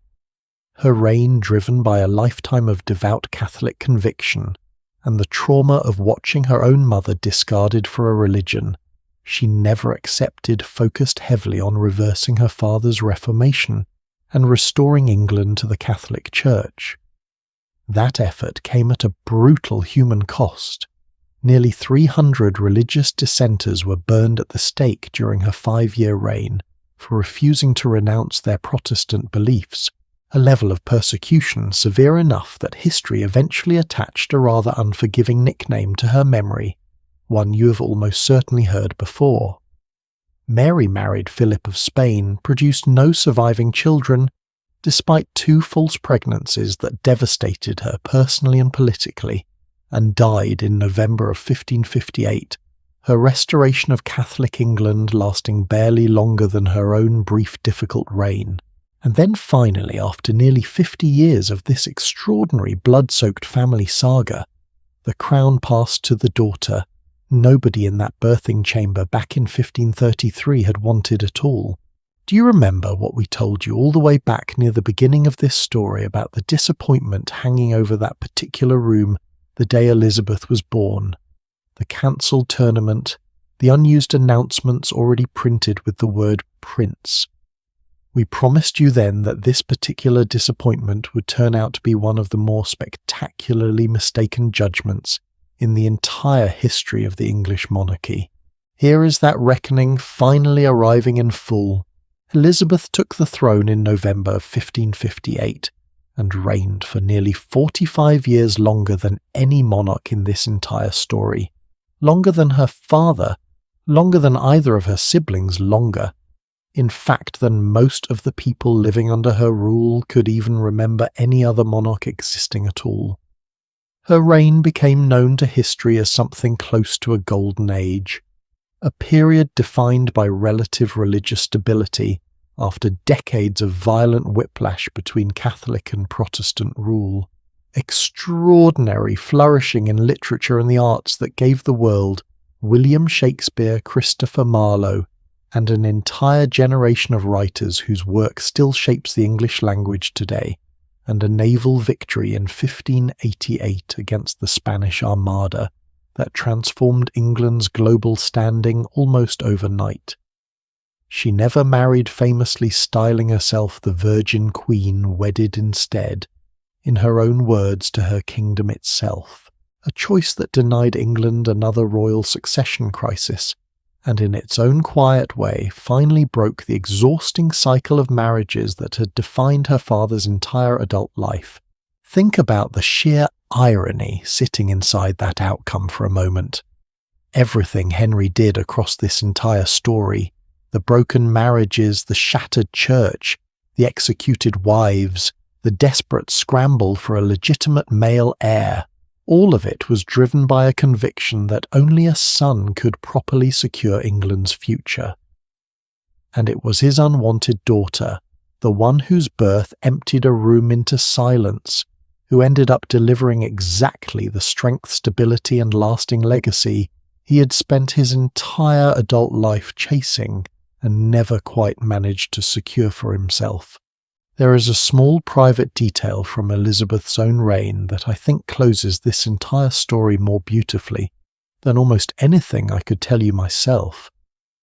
Centuries after her death, a ring belonging to Elizabeth was discovered to contain a hidden compartment, and inside that compartment a tiny, carefully preserved portrait, not of her father, not of any grand political ally, but of her own mother, Anne Boleyn, the woman executed when Elizabeth herself was not yet 3 years old, too young to have retained any real memory of her at all. Elizabeth wore that ring apparently for the rest of her life, carrying her mother's face secretly against her own skin through nearly half a century spent ruling the very kingdom that had once ordered that same mother's death. Whatever England's official records chose to remember or forget about Anne Boleyn, her daughter quietly and privately made absolutely certain she was never entirely erased. I think that detail deserves to sit with you for a moment before we close this story out completely, because it says something worth carrying with you far beyond the walls of any Tudor palace. The people we dismiss too quickly, the outcomes we decide in the moment are disappointments, sometimes turn out to be exactly the thing that saves everything we were trying to protect in the first place. And sometimes the people history tries hardest to erase find a way to survive anyway, tucked quietly inside a locket carried close against the skin of the very daughter who grew up to prove every single doubter in that birthing chamber catastrophically wrong. Before we let you drift off tonight, let's take one final walk back through everything. This story tried to gently set straight along the way, because separating the real history from the legend has been a quiet thread running underneath all 12 chapters of this journey together. Henry was not simply a fat tyrant who was born unpleasant. He began as one of the most admired, athletic, truly beloved young monarchs in English history, and his transformation happened gradually shaped by grief, by unchecked power, and by nobody in his life ever holding enough authority to tell him no. Anne of Cleves was never called a Flanders mare by anyone actually present in that room at Rochester, an insult invented more than a century later by a writer who never met either of them. Anne Boleyn did not have 6 fingers, or consort with dark forces, claims manufactured by political enemies, eager to make her downfall feel morally justified rather than politically convenient. And Catherine Howard, whatever judgment history has been quick to hand her, was a teenage girl failed by every single adult who should have protected her, long before she ever met the king who eventually ordered her death. We also spent real time correcting the idea that Catherine of Aragon was simply a discarded, forgotten first wife, when the historical record actually shows a woman who commanded armies crushed a Scottish invasion while heavily pregnant, and served as one of Europe's first female ambassadors before she ever became queen at all. And we tried to give Jane Seymour credit for something beyond simply producing a son, remembering instead the quiet kindness she extended toward a grieving, discarded stepdaughter who had absolutely nothing left to offer her in return. If there is one thread connecting every single person we have walked alongside across this entire story, king and queens alike, I think it might be this. Power reveals people. It does not create who they are from nothing, but it strips away every polite restraint that circumstance had previously forced upon them, and what remains once all of that restraint disappears tends to be considerably more honest and considerably more unsettling than any of us would probably like to admit about ourselves. None of us, thankfully, will ever hold the particular kind of power Henry held, the ability to rewrite laws, dissolve churches, and end lives with a single signature. But nearly all of us at some point hold at least some small measure of power over somebody else in a relationship, a family, a workplace, a friendship. And the honest, uncomfortable question this entire story leaves behind is not really about kings and queens at all. It is about what any of us might become, quietly, gradually, one small justified cruelty at a time, if nobody in our own lives ever held enough standing to look us in the eye and simply say no. Before I let you go tonight, here are just a few final, rather delightful pieces of trivia to carry with you into your dreams, the kind of details that rarely make it into more serious retellings of this story. Henry owned an almost absurd collection of 6,500 handguns by the end of his life, along with roughly 2,000 decorative tapestries hung throughout his various palaces, more than 10 times the number his contemporary rival, the King of Scotland, ever managed to display in his own considerably more modest court. He once introduced an actual tax on beards, scaled according to a man's social rank, because apparently even facial hair needed to fund a kingdom occasionally. He personally composed music, most famously a cheerful tune called Pastime with Good Company, that we told you about all the way back near the beginning of this story, a song still performed by musicians today, 5 centuries after the golden young prince who wrote it first picked up his lute. And somewhere in an archive that most visitors never think to seek out 17 surviving love letters still exist in his own handwriting, complete with a small, clumsily drawn heart, written by a king who for one particular stretch of years was simply a man hopelessly out of his depth over a woman who dared to tell him no.